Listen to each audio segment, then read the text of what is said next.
This program and the associated written materials are provided for informational purposes only and are not intended and must not be taken as legal advice on any particular set of facts or circumstances. You should not act or refrain from acting on the basis of any content included in this program without seeking legal or other professional advice on your specific matter. This program contains general information and may not reflect current legal developments or address your specific situation. This program and the associated written materials are not intended as a solicitation. Good afternoon, everyone. Thank you for joining us during this devastating time. First and foremost, I just want to say that everyone on here, this great panel, all of our hearts break for those of you who have lost so much. Personally, my family and I have been in and out of hotels and evacuation, but I cannot imagine what you all must be going through during this terrible time. We are honestly here for you to help you get you to the next step, because every day moving forward is a day closer to you rebuilding your life and getting your family back on your feet, and hopefully your houses, your buildings, your businesses rebuilt.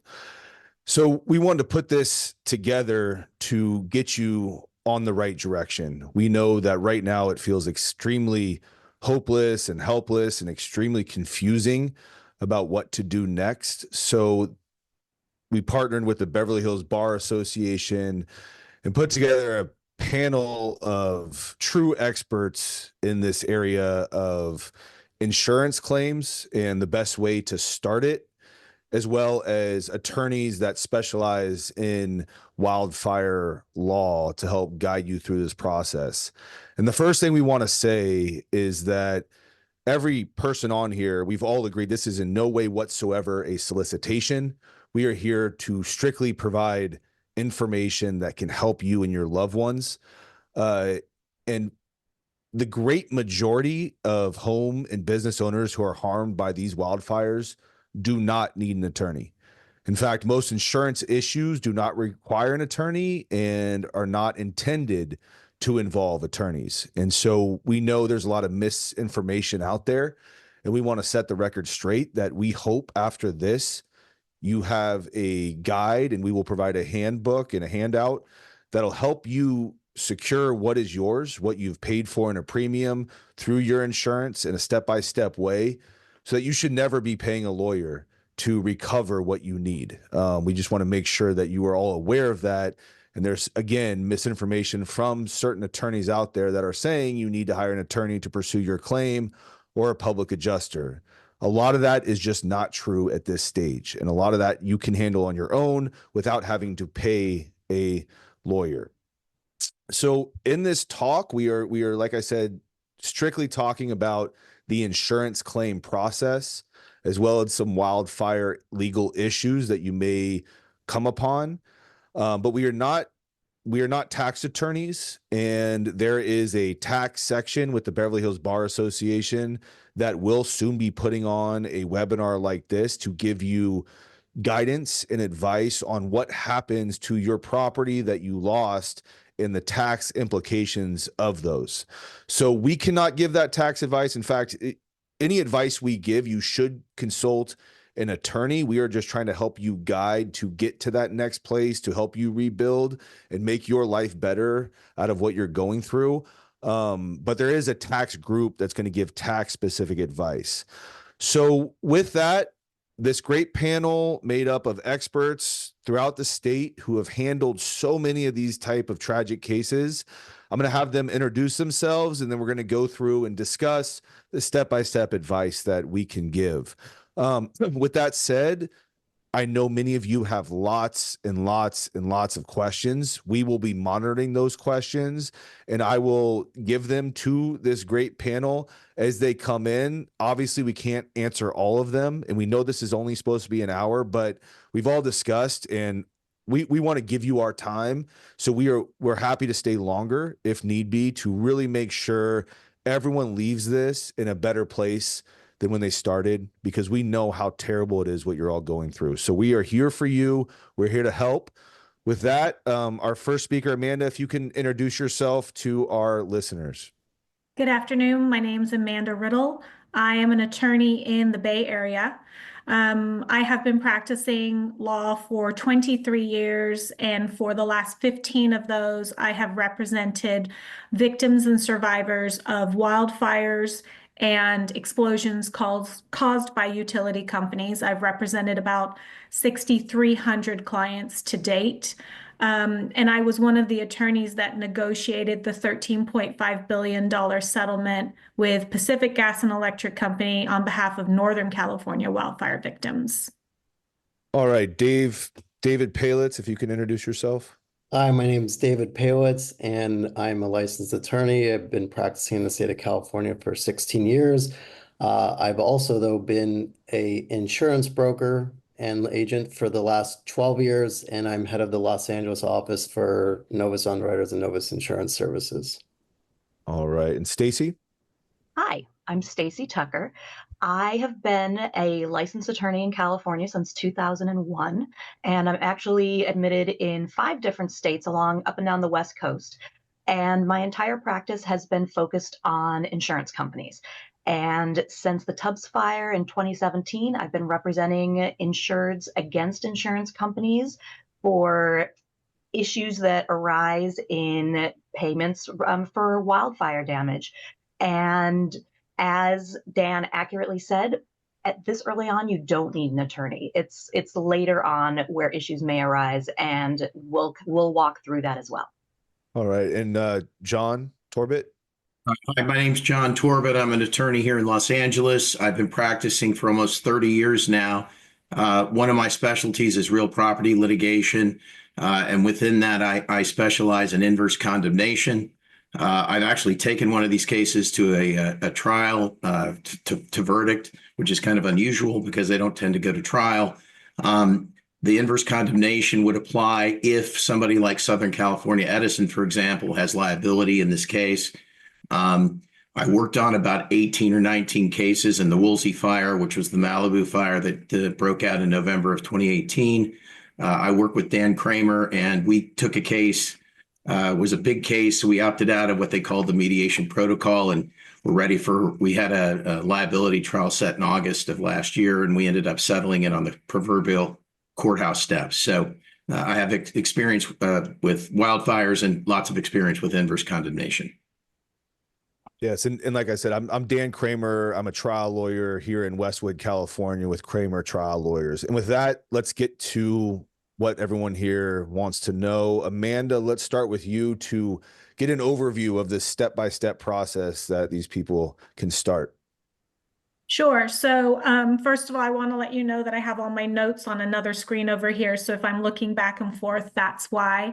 So my perspective, as I shared, is from representing clients against utilities who have caused fires and explosions. I don't handle insurance claims. I don't sue insurance companies like Stacy does, but rather I see the insurance claim file later as part of the case against the utility. So in my cases, I've represented homeowners, renters, adults, children, businesses, families of people who perished in the fire. And through that, I've handled thousands of cases with destroyed homes, with damaged properties. So I've seen thousands of insurance files following wildfires. And so that's where my perspective and my knowledge comes from. Through that, I've learned an awful lot about insurance claims that we want to share with you today. So question number 1 that I get a lot is, should I even bother filing an insurance claim? People are concerned that if they file an insurance claim, their insurance is going to be canceled, their premiums are going to go up. Stacy's going to address later the cancellation issue. But the answer is yes. If you have insurance and you suffered a loss, damage, destruction of your property, of your business in these fires, yes, you should file an insurance claim. You pay premiums so that that insurance is available when you need it. And this is one of those times that you need it. You are going to need money to recover from this fire, and your insurance coverage is the fastest way that you're going to get a good sum of money in your hands. So yes, we do recommend that you go ahead and file an insurance claim if you have suffered a loss and you have an insurance policy. So how do you file an insurance claim? A lot of you have done that already, so I may be a couple of days, behind what you've already done. But for those who have not yet, you can call your insurance broker that you got your insurance policy through. You can call the insurance company directly. You can go to their website. You can, a lot of the times, add a claim on your app. So there are numerous ways to locate your insurance company. File an insurance claim under any and all policies you may have: homeowners, business, auto, boat, any specialty insurances that you have, because sometimes insurance policies have uncommon coverages in them and you never know where you're going to find coverage. We see a lot of times where, students, for instance, are no longer living at home, but they're still covered by their insurance policy of their parents, or someone has recently moved and their old insurance policy still covers them for the next 30 days, something like that. So any and all insurance policies that you have, you should open claims under. It is better to have an open claim and not need it than to not have the claim open when you do need it. Make sure your insurance company, once you are assigned to a claims rep, make sure your insurance company has all your current contact information, your phone number, your email address. If you are displaced from your home and you know that that mailing address is not going to work for you, it's a good idea to open a post office box, another address that you're going to have consistently over the next couple of years so that your insurance company can reach you. Find out the name of your claims representative, get their contact information, get their email, get their phone number. That is your go-to person. When you do get your claims representative assigned to you, go over some basic procedures with them. Ask them, how is this claim going to work? What timelines do I have? What information and documents do you generally require? Obviously, as time goes on, you'll have that question more specifically, but get a general understanding with your claims rep of what the questions that you need to get answered are. It is a very good idea to confirm all of your communications with your insurance company in writing. Email is fine. You don't need to do snail mail. The law requires your insurance company to respond to any questions that you have about your policy within 15 days. So sorry, if you- Amanda, on that note, if you don't mind, so when these people are calling their broker or their carrier, should they be asking for an email address to communicate as well, right off the bat? Yes, absolutely. Especially if you're displaced, it's a little hard right now for people to be going to a post office, but most people hopefully they did take their phone, their laptop, and so email is a really good form of communication. So get the email address for your claims representative, and it's a good way for you to communicate with them. I think I was saying the law requires the insurance company to respond to you within 15 days of your requests. So if you have that request made in writing, that starts that 15 days ticking. There's no question about whether you made the request, and there's no misunderstandings. So that's kind of the how you start with an insurance claim. Ask your insurance claims representative to provide a copy of your policy, your full insurance policy, including your declarations page. So the policy is the full contract. The declarations page is kind of a one-pager that summarizes all of the coverages you have. How much do you have for rebuilding your home? How much do you have for contents? So get your policy, your declarations page. And all of this is in the written materials that we're providing to you, so you don't have to memorize everything I'm saying. Also ask for copies of any riders or endorsements. Riders and endorsements are add-ons that people may have purchased in addition to the standard insurance policy. A lot of people will get add-ons or riders and endorsements, for instance, if they've got a large jewelry collection, an art collection, something that goes beyond the value of the general policy. So get the policy, get the declarations page, get all riders, and get all endorsements. Again, that 15-day rule applies. If you make that request to your insurance company, they have to provide you those documents within 15 days. When you get those documents, read them. Is this the coverage that you expected? Do you have any questions? What are your limits? These are things that you can get from those documents. And then if you have questions, you should contact your claims representative, contact your insurance broker so that you can ask them, you know, what does this mean? I see that I've got rebuild coverage here, but I also have something called ERC, which is extended replacement coverage. What does that mean? How does that apply? So make sure you read your policy and all of the associated documents when you get them. Understand what your coverage is. Understand what the procedures are that you need to follow, and ask your claims rep or your insurance broker if you have any questions. Sorry, Amanda, on this written communication, I'm seeing some good questions about this. Yeah. Farmers, for example, is asking to communicate via their own web portal.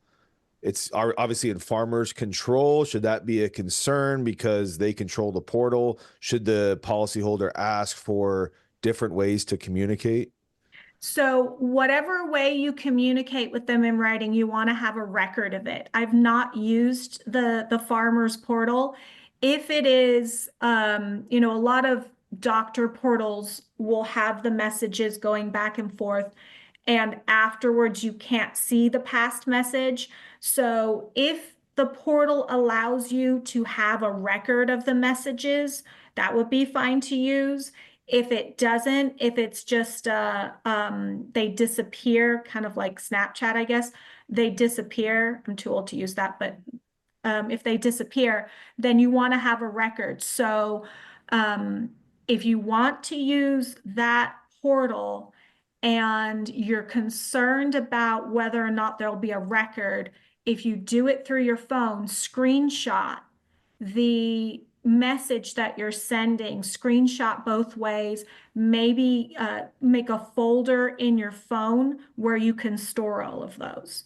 So I don't have a problem with using their portal. I want you to just make sure that you have a record of the communications so that there's no confusion, and so that if there are any arguments later about what coverage you have, what information you were given, what questions you have, that you have a record of that. So your insurance policy is a contract. When you bought that insurance policy, you entered into a contract with your insurance company. You pay premiums as part of that contract, and when you need coverage, they have to give you something in return. So under California law, if you were in a contract with somebody, they have to treat you in good faith, and they have to treat you fairly. They are not your insurance company, your insurance claims rep. They often push back. They often act as if they're your adversary.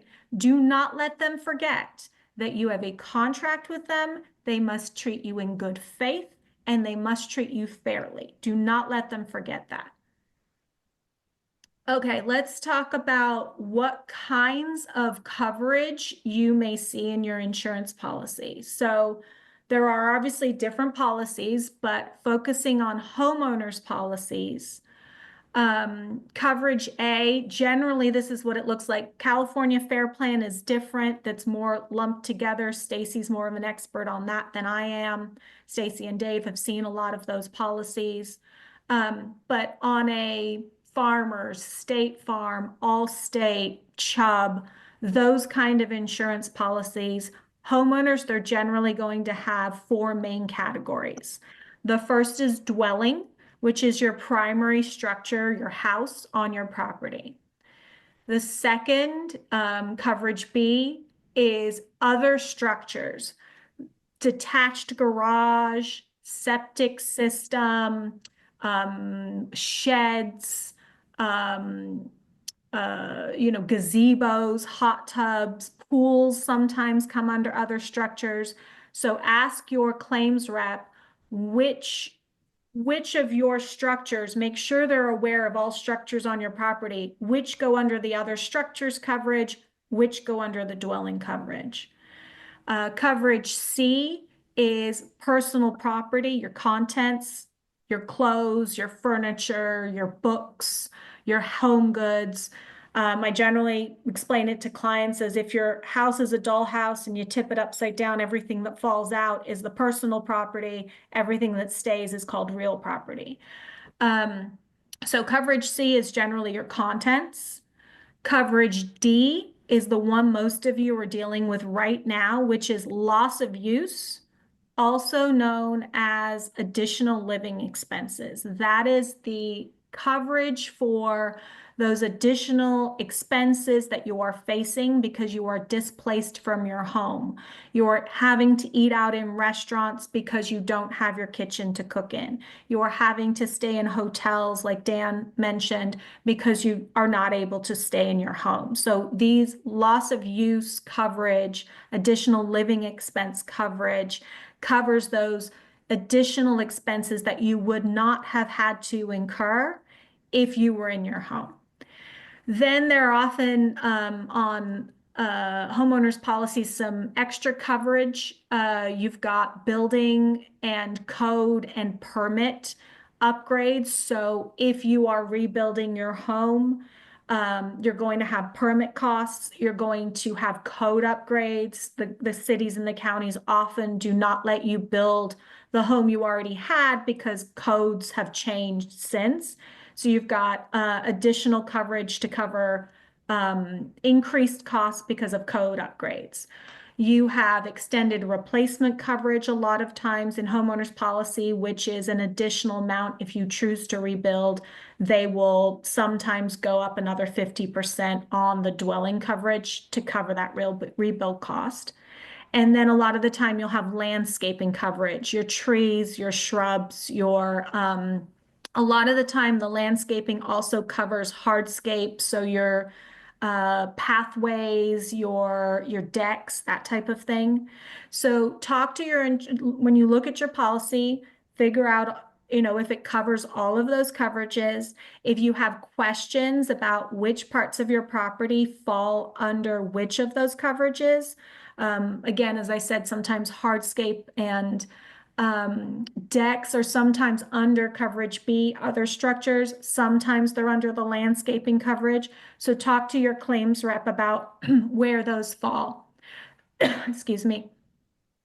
So that's homeowners coverage. Renters, if you have renters insurance, generally only have C and D, which is the personal property contents coverage and the loss of use additional expenses coverage.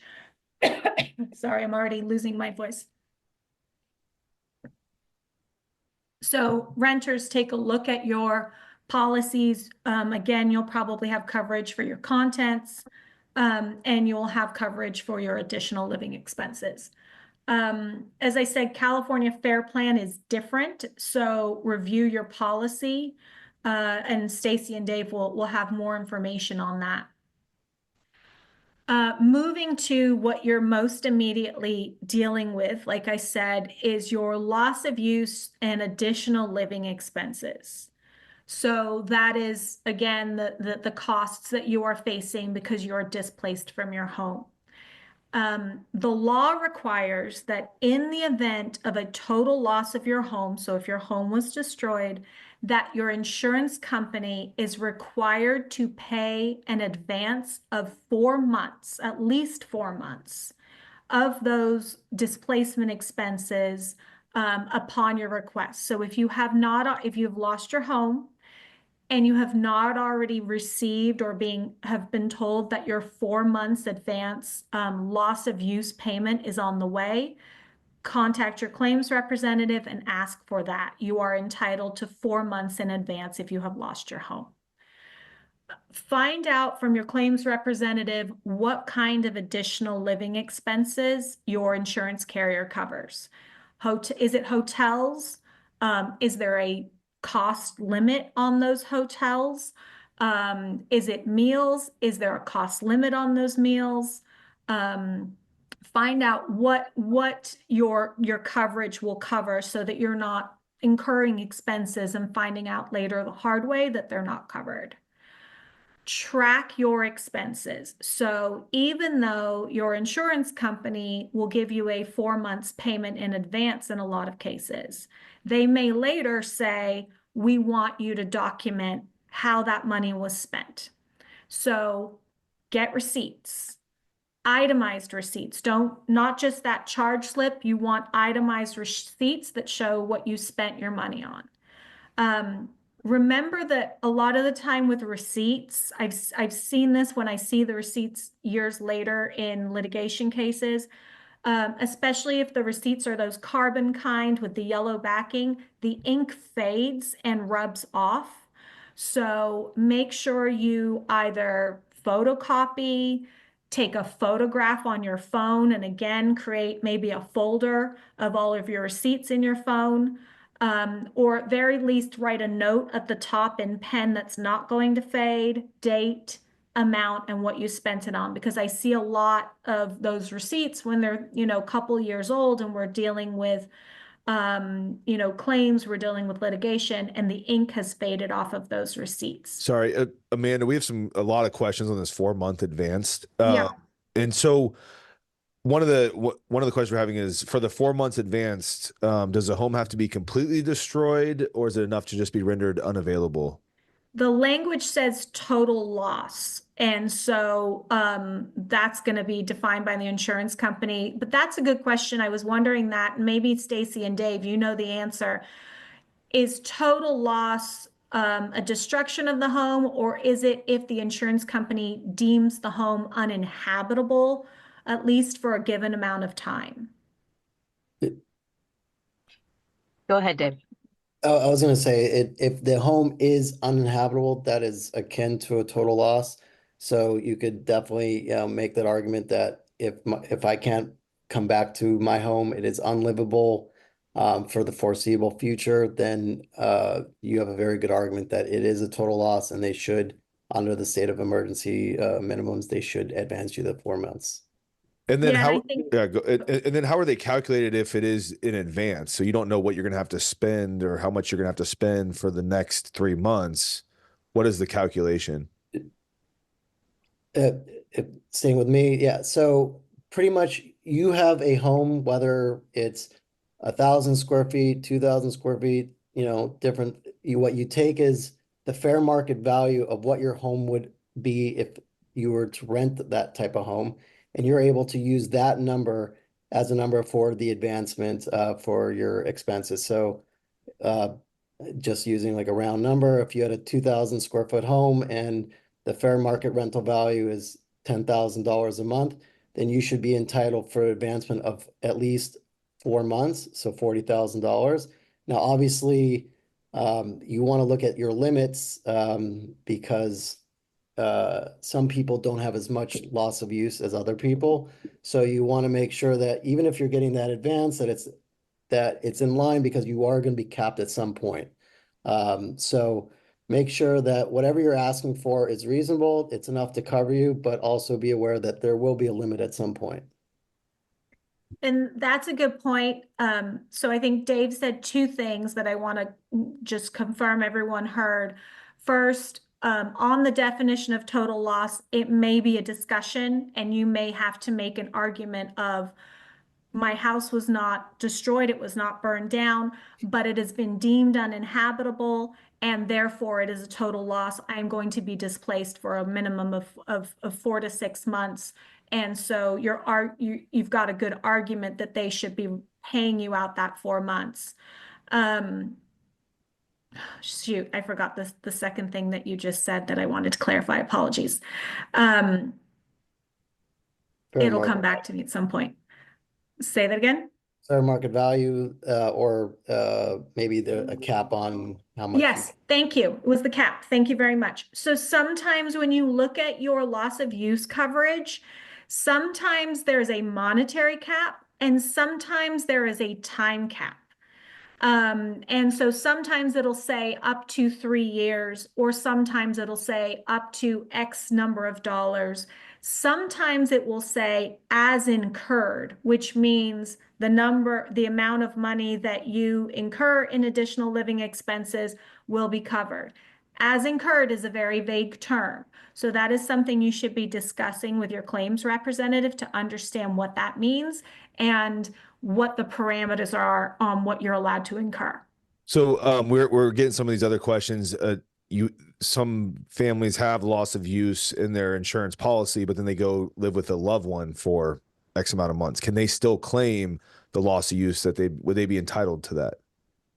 They should be. I've had a lot of clients at least justify that by saying I'm living with a loved one, I'm contributing to utilities, I'm contributing to groceries, that type of thing. You should be entitled to your loss of use. Sometimes, again, that is a discussion, and you need to talk about what expenses you will be incurring, even if you are living with a family member. And Amanda, can I jump in just for a second on that? Please.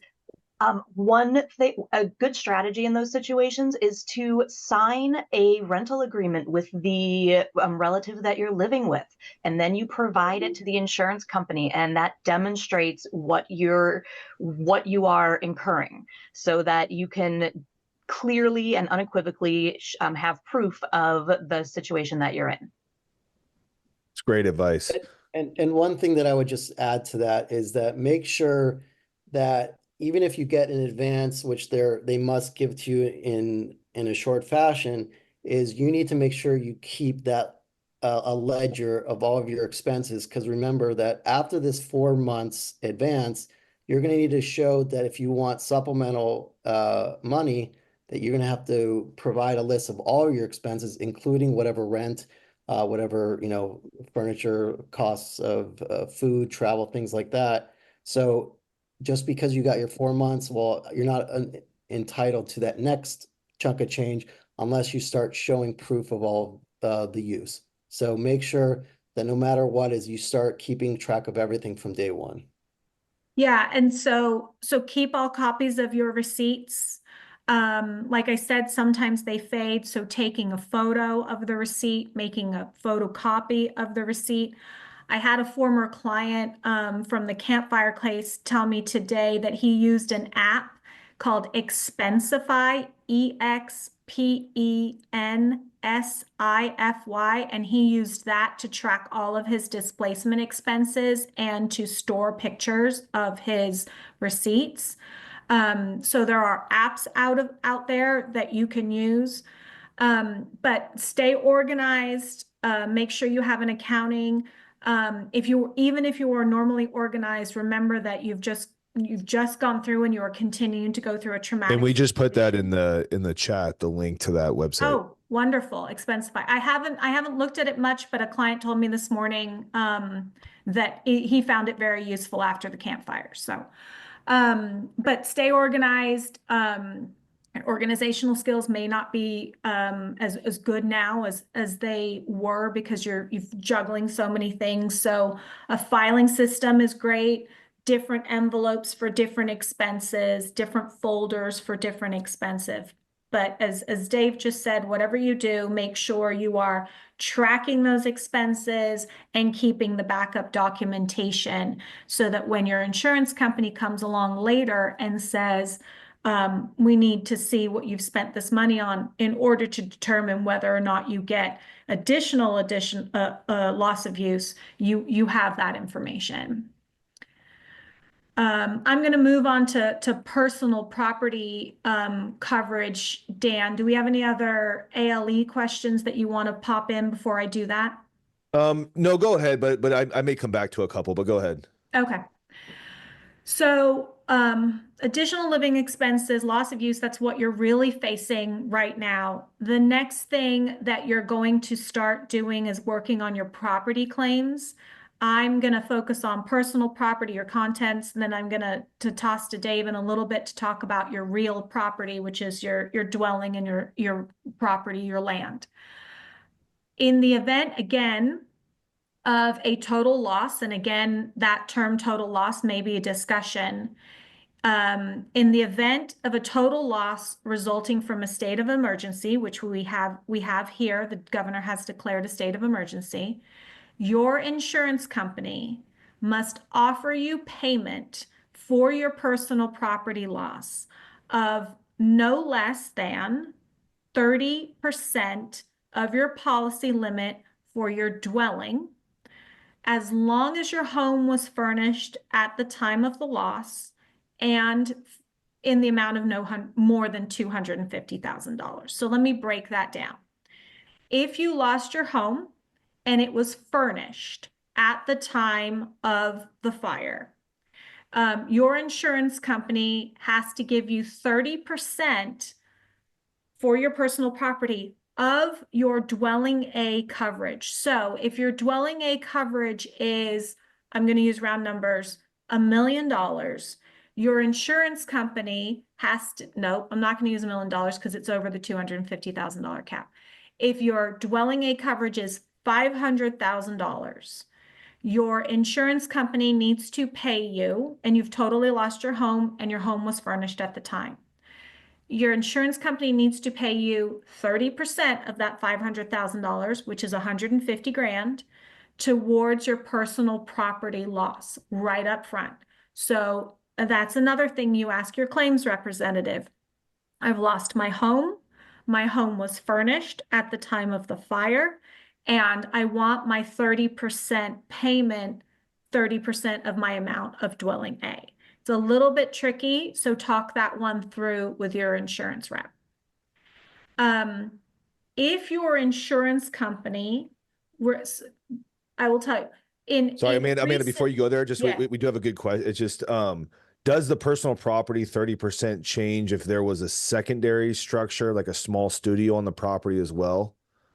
Both a total loss? It's no. I'm not quite sure of the question. The question is that I believe the answer is the total property. So That's what I thought, right? personal property in the dwelling and personal property in the other structures are all included under the same personal property cap, and that 30% covers all of them. It's not 30% for what was in my house and 30% for what was in my shed, if that's the question. Yes, I think that's right. Okay. Your insurance company may pay in recent fires, probably starting in the 2015 or the 2017 wine country fires. Insurance companies are more quickly paying out 75% to 100% of your personal property coverage. They're saying the house was destroyed.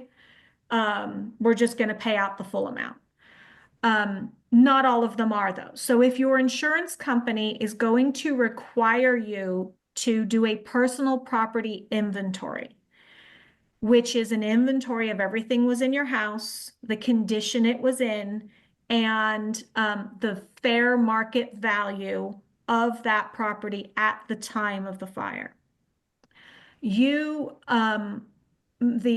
law says that if it is impractical for you to list every single item, every chair, every sweater, every coat, that you can group your personal property items into categories if it is too difficult. So you can say clothes, X dollars, furniture in the probably break it down by room, furniture in the living room, X dollars. So you can group by categories if your insurance company is going to require a personal property inventory. If you have to make an itemized personal property inventory, if you are required to go item by item, or that's something that you feel you need because you want to preserve a list of everything you lost. There are a lot of tips that we have to help you do that. So, and I will caution you, personal property inventories, creating them is very, very emotionally taxing. This whole process, of course, is emotionally taxing, but when you are sitting there making a list of everything that you lost in your home, it can be very emotionally taxing. It can trigger a lot of your trauma. So pace yourself, take breaks. You don't need to do this all at once. You don't need to do any of this all at once. You need to pace yourself through this process because you're running a marathon here, not a sprint. So some tips on creating an itemized personal property list. Go room by room in your house, living room, kitchen, family room. Visualize that room. Visualize the property that was in that room. Talk to your family, your friends about each room so that you can work together to remember what was in that room. Think about what was in the drawers. Think about what was in the cupboards and the closets in each room. Create a separate list for each room. And I find clients have the most success when they do that on a computer. So if you have access to Excel or any other kind of spreadsheet program, it's a really good way to make your personal property list. You make a workbook for the entire personal property, and then you make a separate worksheet tab, family room, living room, kitchen for each room. That way you can go back to the list each time you remember something. A lot of the time when you're creating your personal property, unfortunately, you won't remember an item until 2 months later when you go to need it, and then you'll remember, oh shoot, I lost that. You can go back to that individual room list on the Excel worksheet and add it in there. The other reason that a spreadsheet or Excel list is a good one is because you can add up the values of your property that you lost more easily. You can sum those properties. If you don't have access to Excel, you can do it on paper, a separate sheet or sheets, maybe in a binder with tabs, something to keep you organized and keep those rooms separate so that you can keep going back as Yeah, needed. Amanda, a couple questions. I'm getting a lot of these questions on the personal property. Yeah. The first one deals with sort of smoke damage and toxins, and if there's not a total loss of the personal property, but toxins in the drapes, sheets, whatever, they're deemed unusable, as well as, due to smoke damage, can you still claim that as a loss of personal property? I would definitely put that as part of your claim. With these wildfires, the level of smoke damage, especially in fabric items that can't be wiped clean, is going to be excessive. I would not, your couch is destroyed even if it was not burned. Your drapes are destroyed, your clothes are destroyed even if they were not burned. They have absorbed huge amounts of smoke. And so again, I think that's something you may be in a push and pull with your insurance company on. But I would absolutely claim that even if the property was not burned, that it is destroyed beyond use because it is so damaged from this. All right, a few more. A lot of people are asking questions about this personal property. That's So, one, just to, I know you touched on it, but what proof exactly can the insurer require when it is a total loss? Depends on the policy. The policy is going to require that or lay out those requirements. Personal property losses, but I actually, that's probably my next point, actually.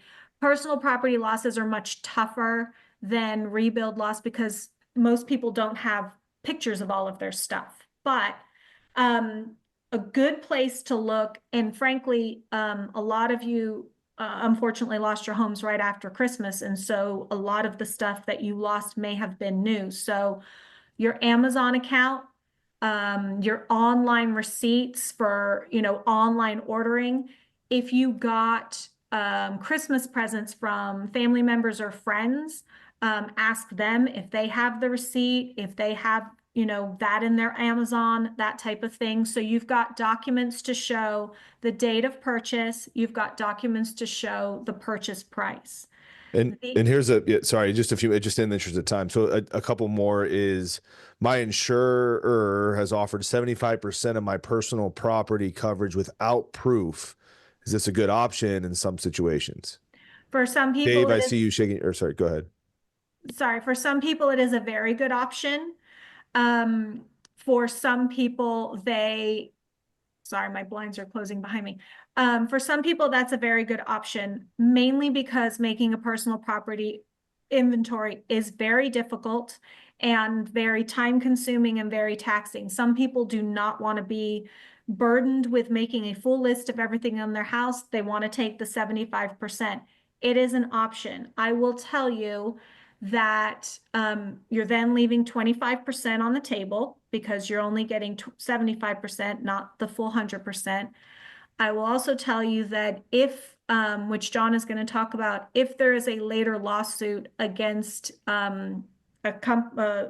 whoever caused these fires, let's put it that way for now, then you're going to still have to prove up those personal property losses. And so if that's something that's in your mind as potential for the future, you're better off doing the personal property inventory now and having it while things are fresh in your mind than waiting 3 years and having to do that. But for some people, I have a lot of clients who take the 75% and say, I do not want to go through the burden of making a personal property inventory. And that is absolutely the right decision if that works for you. And a couple questions on this 30%. Is the 30% state minimum of your personal property coverage, I think is that coverage C or coverage of your dwelling coverage A? It's your dwelling coverage A. So if your dwelling coverage A is $500,000, they have to give you 30% of that. And that doesn't take it out of your dwelling A.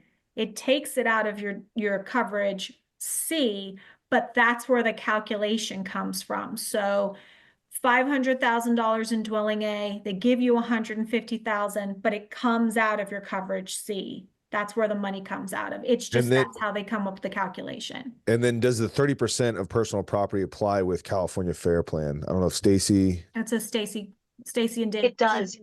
It does, yes. Also, one thing to note with all of these insurance policies, you need to read carefully to see if you have coverage for actual cash value or replacement value. If you have actual cash value, then they will take depreciation based on the age and condition of your goods, which means you get maybe 50 cents on the dollar. So check your policy, see which type of coverage you have, because it can make a huge difference. Well, can you explain quickly replacement value, how it would be different? Replacement value is what it would cost for you to go out and buy a new one. Your house is gone, you need to buy a new TV, you give them the receipt for the TV you just bought at Costco, they pay it. Actual cash value is very different. They ask you how old was your TV when it burned. Let's say you bought your TV 5 years ago. Okay, they then run it through a depreciation program and deduct the depreciation for that to determine how much they think you should get. So if you paid if you paid $1,000 5 years ago, what is that worth now? It's probably $500 or $600. And then our appliances such as water heaters and all that, refrigerator, is that part of personal property? That should be part of dwelling A because it's attached. Anything that's attached to your house physically is considered coverage A. So refrigerator, refrigerator, dishwasher, would those be? Usually, yes. Fixtures are generally A. Okay. Yeah. Can I just say one thing?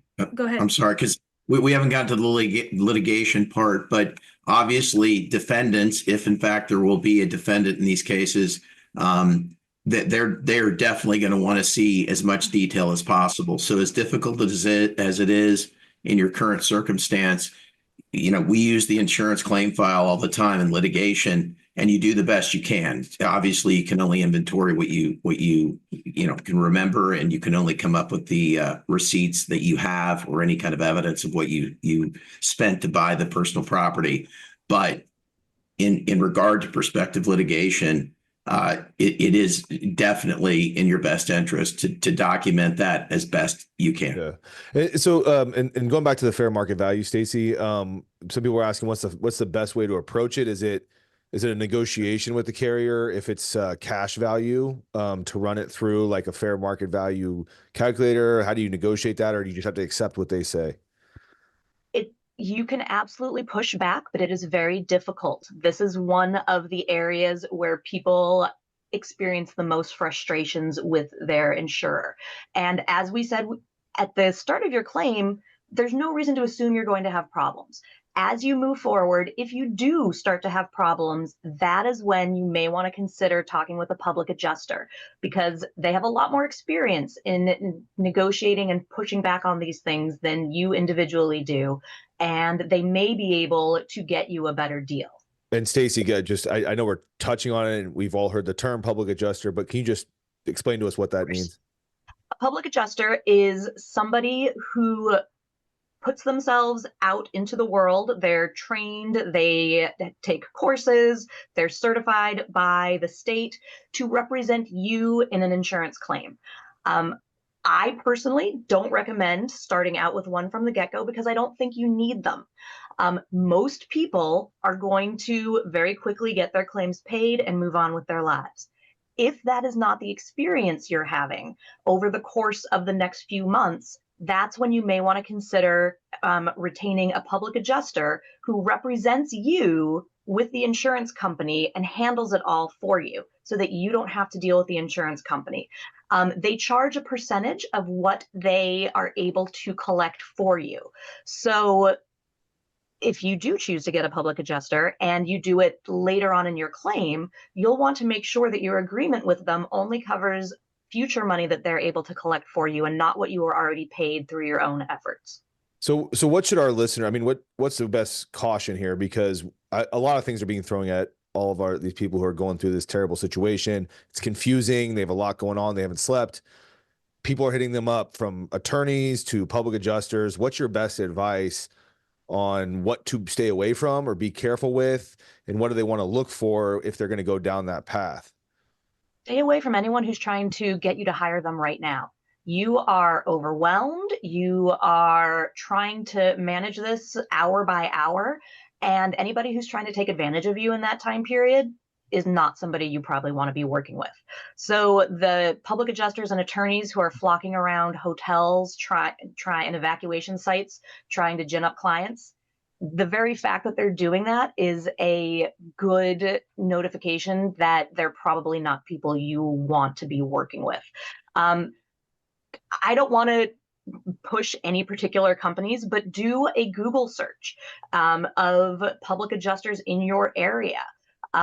There are the well-known ones will quickly come up, and you can call, you can talk to them if and when you start running into issues. You don't need help right away. Usually a public adjuster, it used to be 5% of the money they obtain for you, they would keep as their fee. I'm hearing it's gone up in some cases to 15 to 25% now, which that's a huge amount of your claim. You need that to rebuild. You don't need to be paying it to your public adjuster. And this really is, it sounds like should be a last resort situation, because Exactly. hopefully, I mean, 90% plus claims should just be paid out, if not more. And this is really one of the big reasons we want to put this on so quickly, because we are all seeing the misinformation out there. I'm seeing attorneys promise great results, huge, we're going to recover millions of dollars, whatever they're saying. Be very, very, very weary of people promising you automatic paydays. We're guaranteeing things and really pushing. Truly, what scares me, and this is why we want to get this information out there, is that's going to take away from your rightful claim that you would have gotten on your own. So be very, very careful, please, and tell your friends, be very careful. Anyone promising things and then turn around and take a percentage of your claim. A year from now, you're like, I could have gotten that myself. Now I've lost 30% of what was rightfully mine because of this person took that when I could have done this on my own. So please, please, please tell your friends, be very careful. And disasters like this bring out scam artists. And so, like Stacy said, if attorneys are not allowed to solicit. So if any attorney is approaching you, Right. if any public adjuster is approaching you versus you approaching them for their services, that's a bad sign. So, that brings a lot of people out. To dovetail on one thing that John said about potential future litigation, if you use a public adjuster to get your insurance coverage and you pay that public adjuster 25%, you cannot get that 25% that you paid out back in a litigation in the future. So just, I want to go finish my Yeah, section real please, quick. let's go back. I That was want a to little, hit on FEMA. I yeah. got to toss Dan. I know I've talked for an hour when I meant to talk for 15 minutes, but going back to that question of what information do the insurance companies require? So you've got your inventory, any receipts that you can find, online receipts. That's the benefit of online shopping, frankly, is that we have a lot of documents showing what we owned and what we purchased and how much for. Ask family and friends if they have photos. If you had a party recently or a family event recently, and that cousin Susie is really active with her camera, ask her for those pictures. It's going to be able to show what was in your house. When you make that personal property, Stacy touched on this, when you make your personal property inventory, if you are doing a full inventory, do not omit any items. So if you are listing everything out, that your insurance coverage is 200 grand, don't stop when you hit 200 grand. List everything, because as Stacy just said, your insurance company, in the event that you have an actual cash value policy, is going to depreciate. They're going to knock 30% off every value that you put there. And your 200 grand list is now $140,000. So keep going until you've listed everything. We covered my last point on personal property inventory. Sorry, Amanda, we do have another really important question here, because Ricardo Lara, the insurance commissioner for the state of California, I believe has said that no itemization of personal property is needed in the event of a total loss due to the state of emergency. I know that, look, we're all still, many people are evacuating today, so this is very fluid for everyone here, but any comments on those or anything we can clarify on that from anyone? Yeah, you may be required instead to list every item. You may be able to group. You may not have to do a personal property inventory at all, but as John pointed out, you may want that personal property inventory later. If there's litigation, it's better to do it now. So yes, your insurance company, like that prior question, your insurance company may say, we'll pay you 75%. You don't need to do an inventory. If that's an option that works for you, you can take that option. If your insurance company says, we'll give you the 100%, you can group items, you can categorize items. If that's what works for you, you can do that. If you are someone who wants to do a full itemized personal property inventory, the tips I just gave are going to help you do that. So I generally tell clients, you need to do what is best for your family. You are in a marathon. You are not on a sprint. You got a lot of stuff that you're going to need to be doing in the next couple of years. And some people are like, I just don't want to bother with the personal property inventory. If that's what works for you, that's fine. As John said, understand that later, if there is a litigation, we are going to be lacking that documentation. But that's something that you're going to have to decide for yourself with your family about whether or not you want to go through that burden. I'm going to move on to FEMA. Do you have any other personal property issues you want to raise, Dan? I mean, I think we covered a lot. I'm sure that there's so many questions. I mean, these people are asking truly, really important, wonderful questions. We're trying to get through as many as we can. If things pop up that are important, I'll throw it back at the group. Okay, and I think and Dave and Stacy are going to touch on insurance issues again. Okay, FEMA. FEMA is a huge one. If you apply for FEMA, use caution. FEMA disaster assistance is for uninsured and underinsured losses. It is for things you do not have insurance for. The FEMA website very clearly states, if you have insurance, you should file a claim with your insurance company immediately. FEMA assistance cannot help you with losses that are already covered by your insurance. So if you have insurance, you need to make your insurance claim. You are not going to get assistance from FEMA without complications. If you do not have insurance, if you are eligible for FEMA, if you have an uninsured loss, FEMA may require proof of use. So all of those tips I gave you before about how to track your expenses for additional living expenses and for personal property coverage, you can use those for FEMA. Keep your receipts, get itemized receipts, use some sort of filing system, and use an account or keep a log or an account of how you spent the funds that FEMA gave you. We're getting a lot of questions too about the intersection between FEMA and GoFundMe accounts. Stacy and I had this discussion this morning. The FEMA website says that FEMA cannot duplicate benefits that you received from another source. So if you're getting $5,000 from FEMA and $5,000 from GoFundMe, you cannot be using them for the same assistance, for the same expenses, because you cannot use other funds for something that FEMA gave you. So make sure you're not spending your GoFundMe funds or any other similar type of gift donation funds, Red Cross funds, on the same expenses that are covered by FEMA. So have a clear accounting. This is what I spent my FEMA funds on. This is the documentation that backs it up. This is what I spent my GoFundMe funds on.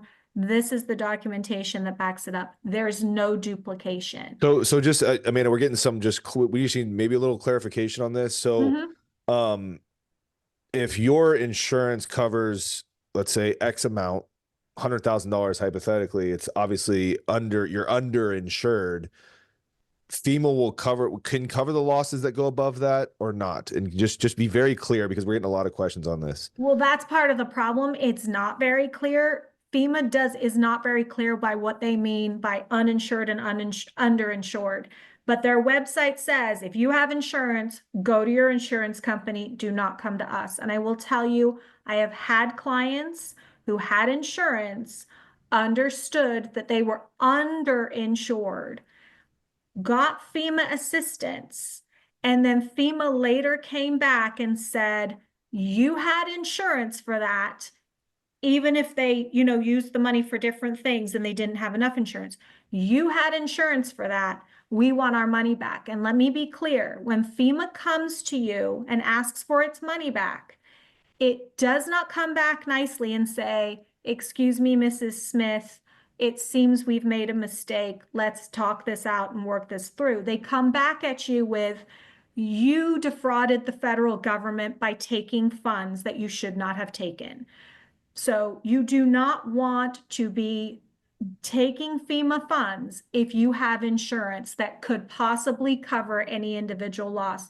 If you have questions about that, if you are insured and you have questions about whether you should apply to a FEMA, don't do it online. Go to a FEMA assistance center and talk to them, or ask your questions, because like I said, they have come back at my clients and said, you should not have accepted those funds. We're demanding our money back. You defrauded the federal government. So I think the best advice is be 100% transparent if you are going to go down the FEMA path with what your coverage is, what you intend to use it for. You don't want to mess around with it, because they will charge misdemeanors, right, for this kind of thing. And so it's the last thing you want to deal with.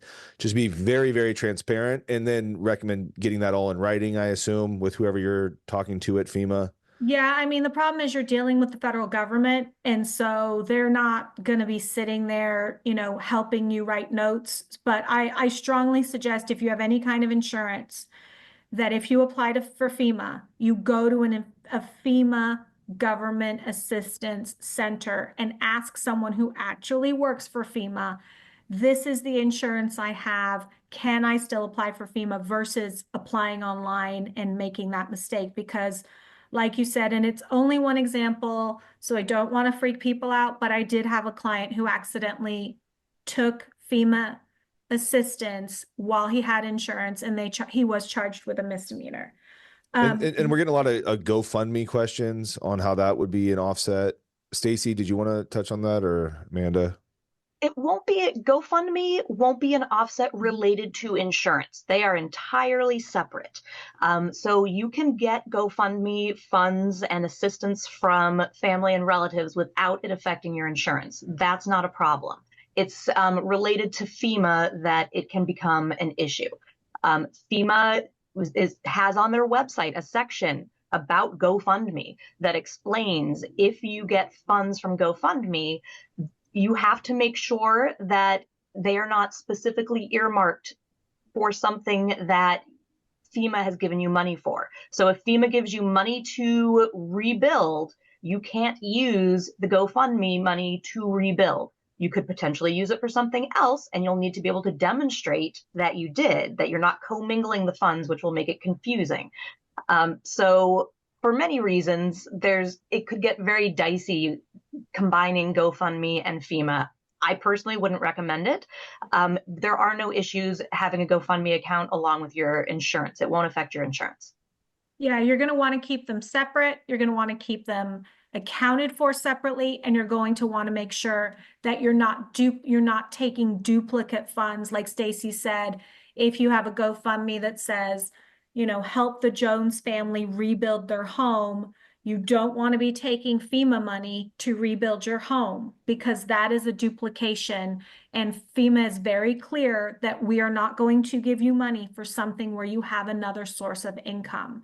Again, like Dan said, that income may not be sufficient. That's where you get into a discussion with FEMA of, well, what if I have some but not enough? You just need to be careful.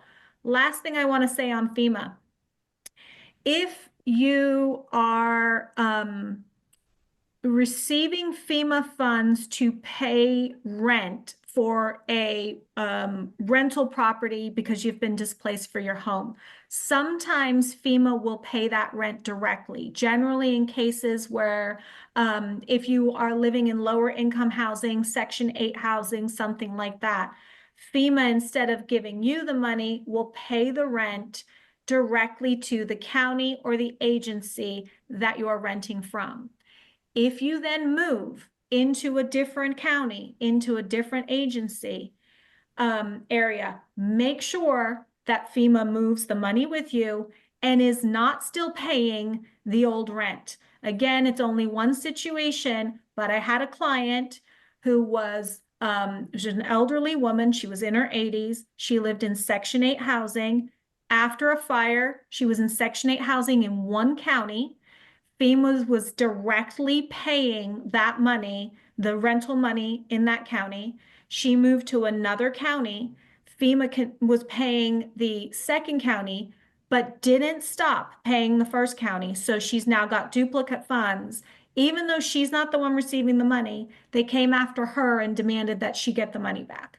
So FEMA is a great resource. It's great for immediate funds. If you have any other source of income, be very, very careful with FEMA. Like I said, they do not come back nicely and ask you for your money back. They come back in a, you defrauded the government by taking money you shouldn't have kind of way. So that is, we've covered your insurance company claim, your additional living expenses, your personal property, FEMA. And so now I'm going to toss to Dave to talk about rebuild. Thank you. And so first of all, also remember that your insurance agent and your broker is also a first line of, defense, and somebody who you should get assistance from. They're free. They place the policies. They know the policy that hopefully they know the policy that they put you in. So always ask them for advice. Are they obligated to, Dave? Are the brokers or the agent who sold the policy, are they obligated to help out in the situation? Per se, not obligated, but every agent does. A lot of agencies and brokerages actually have a specific claims department that will assist you. So make sure to utilize them if they have one. But that's definitely it's always free usually. So definitely contact them. So obviously the biggest part of your insurance policy is going to be your home or your commercial building, whichever was damaged during this event. I will tell you that anyone who's afraid that, oh, I have the FAIR plan, this is fire insurance. Fire insurance is covered by just about every policy you have. So anyone who says I have FAIR plan, it's not covered for a wildfire, incorrect. Anybody who has coverage for their dwelling or their structure, this is what the main purpose of an insurance policy. So anyone who has a fear of that, I hope to dispel that rumor. Whether you're adequately insured or underinsured, that's something that Stacy will talk about. But when you're looking at the coverage for the structure or your home, you first look to see is what kind of valuation you have. Most policies do have what's called replacement costs. We've kind of talked about this, but it's the amount of money that will cost to either repair or replace the property that was damaged. In this case, obviously, a lot of people have a total loss, so you've got a completely ruined structure that will need to be rebuilt. In a home or a structure that's been so damaged and uninhabitable, that will need to be replaced. Or in the event that you just have damage, it's the amount of money that will cost in today's market to replace or repair whatever that is damaged. So that's usually, you can either find it either in your Section A that we've talked about in homeowners policies. It could also be called building coverage, or it could be called structure coverage. So you're going to look to see what kind of limits you have, and you're going to see the valuation. Again, usually it's replacement cost. We have talked about what it means that if you possibly have what's called actual cash value, and that's taking the replacement cost and then it is depreciated. And unfortunately, it's tough on your own to figure out what that depreciation is. But usually the insurance company will tell you that what the depreciation is of that building, depending on the age. Is it, Dave, is it helpful to have a real estate appraiser help to determine the fair market value and replacement value? I definitely would. Most people don't have access to what is considered replacement costs. There are a few different companies out there that can give you a replacement cost estimate based on your address, the type of structure it was, when it was built, and then also the square footage, and then any improvements. So you can either go to an appraiser, you can go to one of these online websites that could give you an estimate.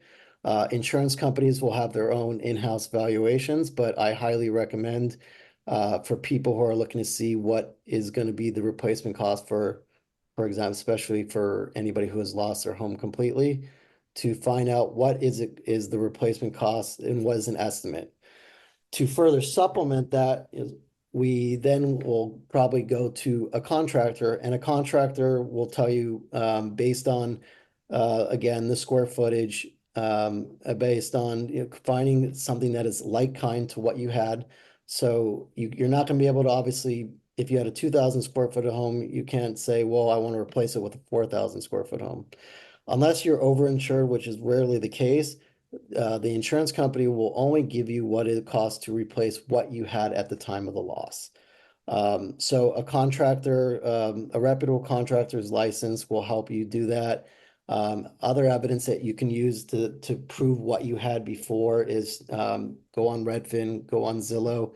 They usually have pretty updated pictures of what your property looks like. If not, again, we've talked about using pictures to help people understand what your house looked like.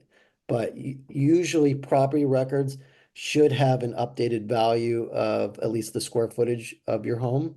But also your insurance broker agent who was helping the insurance company making the valuation, they'll have a record of how many square feet, and you'll use that to determine what is the cost per square foot to rebuild your home.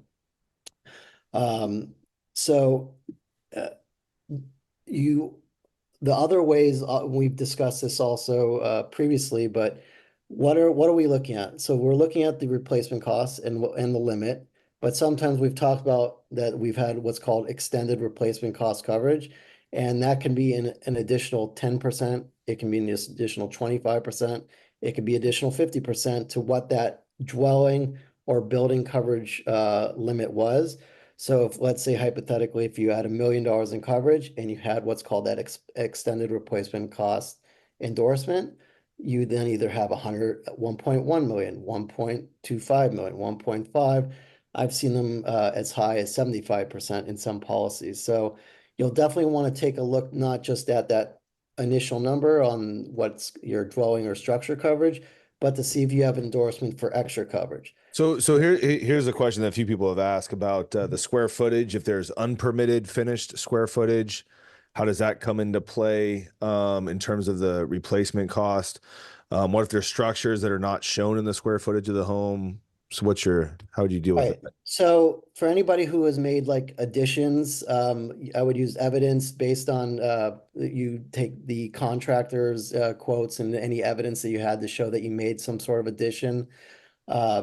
Now, but that, if you're making an addition to the main structure, then that's what would be covered under that dwelling or Section 8 coverage. Now, if you added, let's say like an ADU, which would be considered a separate structure, that is under what's under the Section B coverage for other structures. So you wouldn't lump that in with your Section A coverage. That would be your Section B, which is your other coverage. Can I, if yeah, I can go just add one thing, because that exact issue happens a lot in the litigation where the public record shows that the house was 1,000 square feet, but the client's telling me it was really 1,500 square feet because they've done an addition, potentially unpermitted, or they did it permitted, but the county records are not accurate. And so pictures are a good way to prove that. But also if you worked with an architect, if Right. you worked with a contractor who gave you a bid, if you can show that you made payments, if you show that you have plans that an architect drew up, that's another good way of showing you did add on to your house, but that it's not reflected in the public records and it's not reflected in the insurance file, because a lot of the time clients will add on to their house, even permitted, but will forget to tell their insurance company. So there are ways to show your insurance company, I used a contractor, I used an architect, here's pictures of my new ADU, like Dave said. And Right. one more thing to note on that, there are specific policies that state in the language that it only covers permitted space. Read your policy carefully. Find out if it's covered. Basements can be another big issue because under the appraisal for real estate in California, basements are not listed as square footage. However, and I'm going to talk about this in my piece in a little bit, the software that's used by the insurance companies does need to know about the basement square footage if it's going to calculate it correctly. And that is often a big issue. And I personally have had litigations about that. So be aware that you may not have all of your square footage listed in there and that it could be an issue and one that the insurance company may push back on. Absolutely. And that's why you definitely want to be able to get as much documentation to prove that additional square footage that may not have been readily available for everybody for the insurance company to get. One more coverage in addition that we've also kind of briefly talked about, the ordinance and law coverage, which is the building upgrades coverage. So if you had an older home, in order to rebuild a home to modern code, you are often entitled to that extra coverage to add to the dwelling coverage. Sometimes that can be a fight, especially about how much and based on the age, but definitely it's something that you should be asking for, saying, in order for me to rebuild my home, in order to be updated to code, that I need this extra coverage and you should be entitled to it. Whether they give it to you or not, again, can be a fight, but it's definitely something that you should be pushing for. Going forward, because I know we are limited time, but what happens when you actually get the money to replace your home? Because most people have mortgages. And a lot of times when you get your insurance policy, you add your mortgage to the policy. And if you look at the language of your mortgage, they are entitled to be added on the check that is given by the insurance company. So a lot of people, this can be an issue when you're underinsured, but this is definitely something where you definitely need to speak with your mortgage company because they are going to be expecting to be in communication with you through this insurance process, because any money that is given from the structure or the building coverage, they will have their name as well on the check, and most likely based on the rules of your mortgage loan, you actually need to endorse the check and it needs to go to the mortgage company, which they keep in escrow until your house is either rebuilt or potentially purchased for another property, which I know we'll discuss later about what your options are. But keep in mind that to get ahead of this, I definitely would recommend talking to your mortgage company, giving them the situation that you've lost your home or your home's uninhabitable and how to work out the deal, because that is going to be an issue when the money comes, is what rights do you have? What rights does the mortgage company have?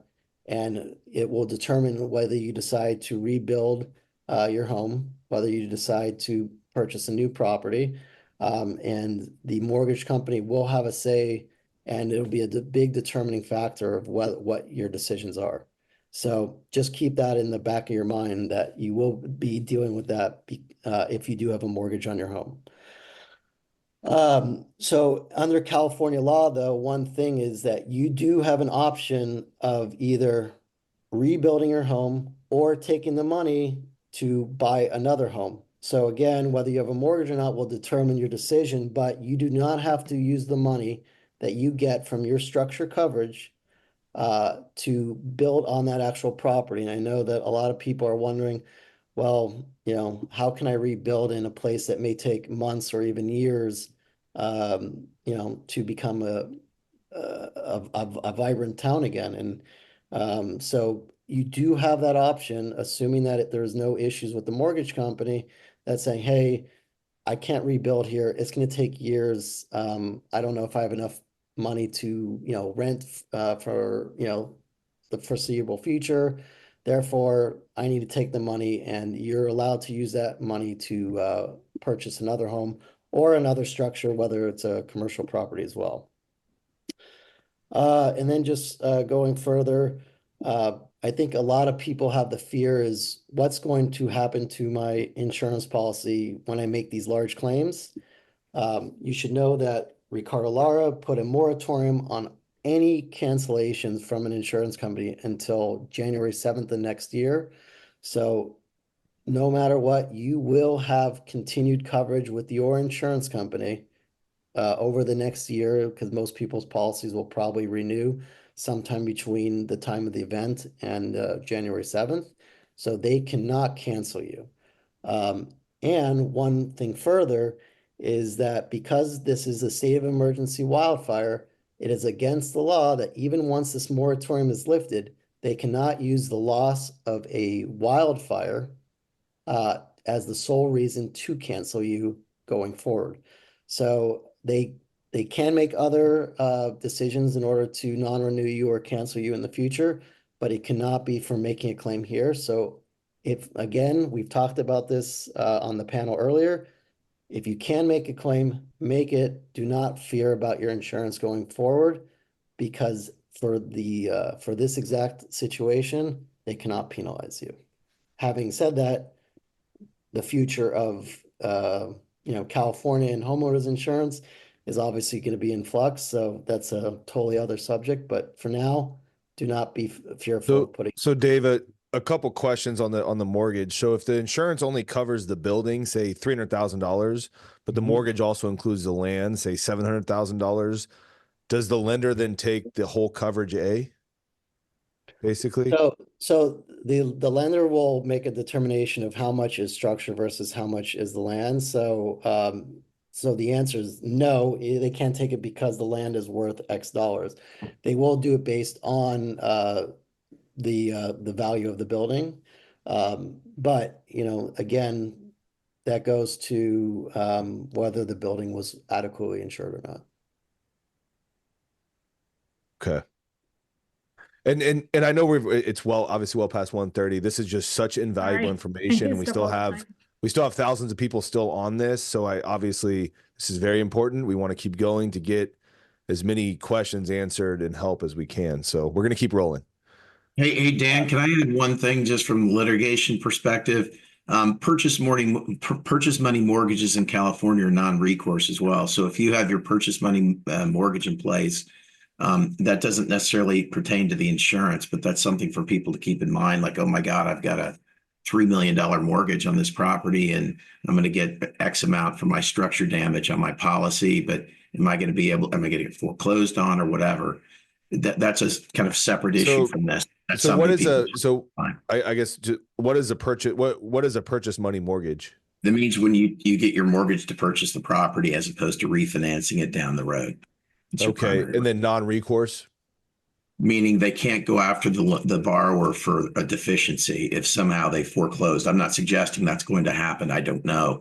But the point is, I spoke with someone the other day who has a $3 million mortgage, and he was really worried about whether or not he was going to get foreclosed on, if they were going to sue him for the deficiency because the property's not worth what it was. The lot's not even probably worth what it was at this point. We'll see. I don't think that happened in the Malibu fire. I think the land value stayed the same. But the point is that people are concerned like, oh my God, I'm going to get sued and they're going to foreclose. If it's your purchase money mortgage, they can't sue you, but that's a little bit different from or outside the insurance scope of this talk. But I just want people to understand that there are a variety of things you need to address, and you shouldn't be so worried if it's your initial mortgage when you purchase the property. All right. Go ahead, Dave. Yeah, and just one more thing, because our people may be asking, well, it may cost me, I have $1.5 million in my structure and my extended replacement costs, and I've got, another 200,000 in an ordinance, but it's going to cost me $2.5 million to rebuild it in today's market. Now, unfortunately, you only get to the amount under replacement costs, unless you have what's called guaranteed replacement costs, which has been mostly phased out in most policies. There are very few policies in existence that will pay you out to whatever it costs to rebuild. You only get to the limit of what you have. And again, that's really gonna, whether you have enough or not, that's gonna be something that I think Stacy's gonna speak about going forward, but that you unfortunately do not have any more recourse under your policy than what your limits are. All right. And I would say, unfortunately, because of the cost of rebuilding and cost of building in California, a lot of people are going to be underinsured. They're going to have less money in their coverage A and their extended rebuild than they're going to need to rebuild their house. I know that after the wine country fires, it was something like, the statistic was something like people only had 65% of insurance to cover the cost of rebuild. That may be different here. I know that there are programs that are being pushed for faster rebuild, but it's likely that a lot of people are going to be underinsured when it comes to the cost of rebuilding their home. Yeah. All right. Are we handing off to Stacy now? Yeah, and just one last thing, if anybody who is fortunate to, let's say, have like a pool or something else that is affixed to the ground, that is part of your other structure coverage. Anything that is above ground, let's say like a portable hot tub, that would be part of your contents. But if you'd had like any other type of like other structure or anything that's affixed to your land that's like a pool, then that's covered under your other structure coverage. So if anyone needs to make a claim for that, make sure it's under that provision. All right. Stacy, All right. can't wait to hear from you here. Yeah, go ahead. Thank you, everyone, for sticking with us during this. I know that we've been doing this for a while now. I'm here to talk to you about all the things that California and the Department of Insurance have put in place to protect you, and then a little bit about what they were trying to protect you from so that you understand the issues and are prepared if you do encounter issues. We've talked a lot about insurance regulations already. Amanda and David touched on several. I'm going to talk about a few more. The fact that if you don't want to rebuild, you can use all of your coverage, including extended replacement coverage and building code upgrades to purchase a new home. That's new. A lot of these were just put in place in the past 2 years. So you are in a good position among California wildfire victims in terms of having laws that protect you. The insurer cannot deduct the value of your land from a replacement home purchased. So don't worry about that. It's not limited to rebuild. They can't say, oh, you're buying this $2 million house, but it's half of that's the land value, and therefore we're only going to pay you half of it. They can't do that anymore. We also talked about the fact that the insurer has to offer an immediate payment of 30% of the policy limit up to $250,000, and you don't need to use your insurer's inventory form. They are often incredibly confusing and difficult to use. You can just use a spreadsheet. You can create your own spreadsheet. You can do it on a piece of paper, by hand, whatever works for you. They have to accept it now. And you can bulk list items. What I don't know, the ability to bulk list is new. I don't know what insurance companies are going to do about questioning the amount of something, which is unfortunately something that happens a lot. I haven't seen it yet, so it'll be interesting to see what the insurance company does. If you say that you had 10 sweaters and it was $1,000 because each sweater was $100, the insurance company may say, what kind of sweater costs $100? One thing to note, most of the people handling your claims do not live in California. They don't live in Southern California. They're not familiar with the costs of the area and the lifestyles of the area. Most of these people live in the Midwest or the South and have never been to California. So there may be a lot of disconnects in terms of things you're reporting that you own compared to their understanding of what people have in their homes. Something and to be aware. A lot of them, if I may, a lot of them are, because of the magnitude of the number of claims, a lot of them are going to be contract for a short period of time to add to handle the influx of the claims. They're not going to be long term. So that's another good reason to make sure that you keep really good records of your communications with them, because they are speaking to you on behalf of your insurance company. I've seen many cases where that insurance claims rep disappears and takes documents with them. So you need to keep your own records. And understand that there's no educational requirement or significant training requirement for your claims adjusters. Many of them go to become a claims adjuster straight out of high school. So they also are given hundreds of claims to manage at once. So they are overwhelmed. They're often poorly trained. Frequently, they're not trying to be difficult, but your experience of it still may be that they're being difficult. Just something to note. And that brings us to a couple more regulations that they're required to follow. They have to acknowledge your claim and provide forms and begin investigating your claim within 15 days of notice. They have to respond to questions and calls and emails within 15 days. I think Amanda touched on that.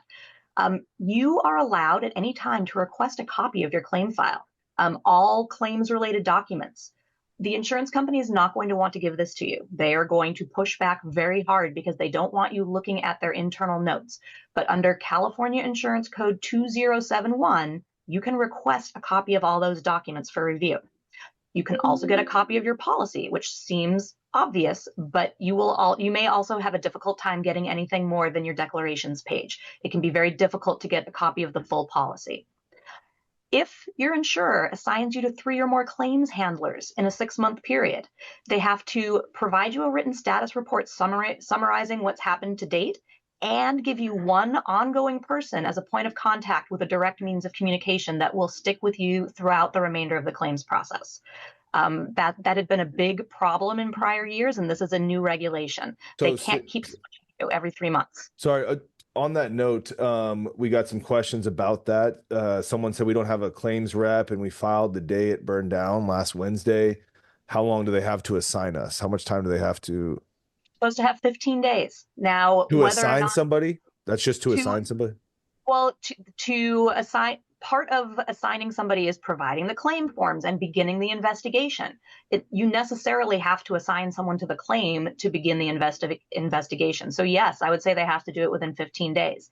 That doesn't mean that they will. One of the difficult issues with the regulations is that short of litigation, there's no enforcement mechanism. And so they may flout the regulations and be very frustrating. One of the things we're going to talk about in a minute is the Department of Insurance and the ways in which they can help you, but that is something that you can reach out to the Department of Insurance for assistance, is when they're just blatantly ignoring the regulations. Because you don't want to bring litigation for delay and difficulty getting in touch with people. That's, if you encounter that over and over again, that's going to be more of a public adjuster issue. Litigation is for big issues. And Stacy, if you are, and to anyone who is having an issue saying, you know, I filed my claim a week ago, this is a really good time to really get your insurance agent involved to advocate on your behalf and speed up the process.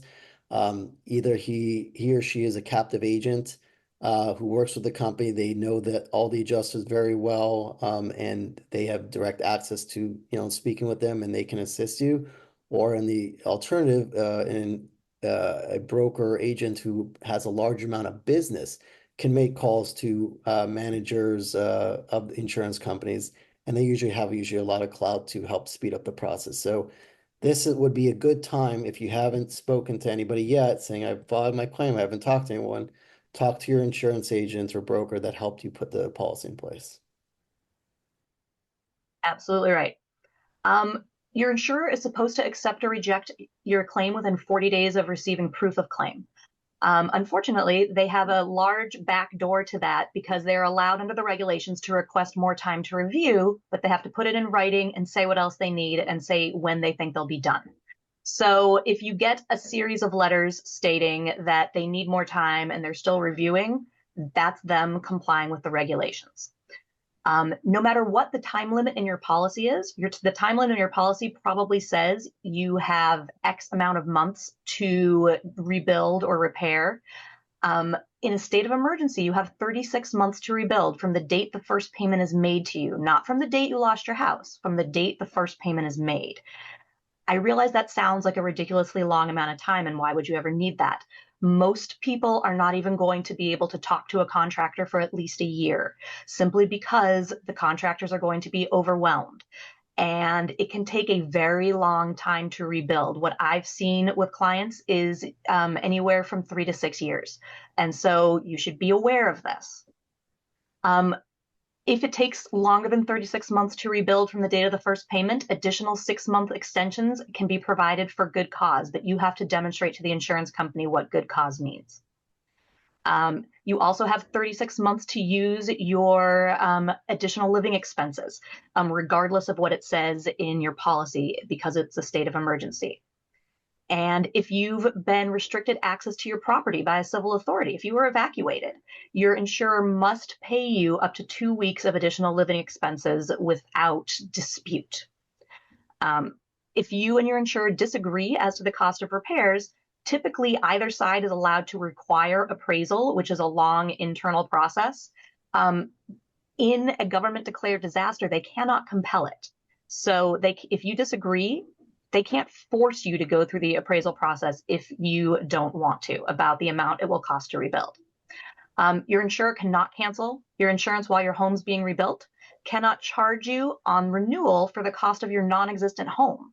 They can only renew for what is actually there on the property. So if your home is gone, then that's the cost of the land. The insurer must offer to renew for 24 months after a loss caused by a disaster. All of that's in California Insurance Code section 675.1.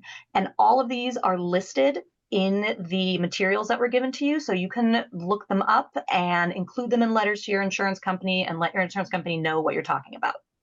And As I think was already brought up, there's been a 1-year moratorium for zip codes in or adjoining the Palisades and Eaton fires. No insurer can cancel or non-renew in those areas for a year. The next thing I'm going to talk about is underinsurance. I realize this is a big issue for a lot of people. And it's been an issue for decades. The Department of Insurance has been studying this for decades. In 2011, the Department of Insurance passed a regulation called 2695-183. It requires all insurers, all agents, and all brokers to provide a detailed written estimate of your replacement cost when they sell you a policy and you accept it. They don't have to give it to you if they offer you a policy and you don't accept it. But if you take the policy, they are required to give that to you within 3 days. If you make any changes, if they make any changes to your coverage, other than automatic inflation increases, they are required to give you a written estimate. If you ever call to discuss your coverages, they are required to give you this detailed written estimate showing their understanding of what's in your house, of what was built in your house, so that you can look at it and say, yes, all of this is right, or the square footage is wrong. This doesn't seem right. I have 5 bedrooms, not 3 bedrooms. The reason this was put in place is that over the past 20 years, insurance companies have moved to using replacement cost estimator software instead of sending out individuals to manually do it at your house. Most insurance companies are now using something called 360 value. And 360 value can be significantly customized to put an enormous amount of detail about your home in there. However, it's up to the individual using the software to decide how much information to put in. 360 value pre-fills all of the information based on what it can find online. That's usually public records, things like Zillow or Redfin, anything it can find, it pre-fills with that. And also its understanding of your neighborhood. And so your broker or insurance company is supposed to then go over those pre-fills with you and make sure that they're right. Unfortunately, a lot of times that doesn't happen. And that's where most underinsurance begins. Also, 360 value automatically assigns what's called a quality grade to a property. A quality grade is a multiplier that is applied to all costs related to a property. The different quality grades are usually economy, standard, above average, custom, and premium. Above average is what a lot of houses are given by 360 value, but above average is intended to be used by tract housing. So if you're in a large housing development that was all built at once and all looks very similar, that's above average.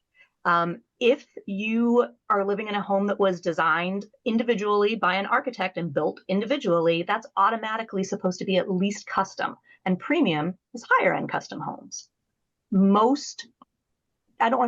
Many brokers and agents and insurers do not look at the quality grade. They don't ask the insured about the quality grade and explain what it means and why it's important. It is the single most important factor in your insurance. It can change how much insurance you have by close to 100%. The difference between economy and premium. Also, it's important for you to understand up front. We've all gotten insurance from insurance companies. We know the process. You call, you tell them your home address, they give you a number, you agree to take it, and you're done. Under the law, you are responsible for that amount that they gave you. You're responsible for selecting the amount of coverage you have. And your insurer takes that position that you chose the amount. It's not, they didn't choose it. You decided what you wanted. And if you'd asked for more, maybe they would have given it to you, but you didn't. The California courts have upheld this over and over again as well. The only situations in which you can push back on underinsurance are, one, if the broker or insurer didn't give you a replacement cost estimate to review. That's why the 2695-183 regulation was put in place, so that they're required to give you a chance to double check the information and make sure it's right. If you were not provided one, under California insurance regulations, that is a per se misleading statement, which means it's automatically a false statement that they made to you. The other situation in which the insurance company or agent or broker can potentially be held responsible is if you asked straight out, is this going to be enough for me to rebuild in the event of a fire? And they said, yes, this is what you need, you're good. At that point, by choosing to opine on it, they take responsibility for it. The law is not crystal clear on this, and this is a major, major issue with many wildfire victims because almost everyone is going to be underinsured. To find out how insurance companies were handling wildfires, from 2020 to 23, the Department of Insurance investigated most major insurers in the California market and put out publicly available market conduct exam reports specific to wildfires. And these are described in detail with a link where you can get them in the handouts, but I'm just going to touch really briefly.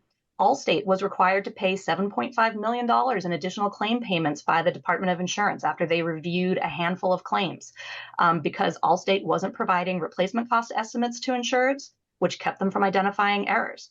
Also, Allstate's internal guidelines said a property should be re-inspected once every 5 years, but Allstate wasn't conducting any re-inspections.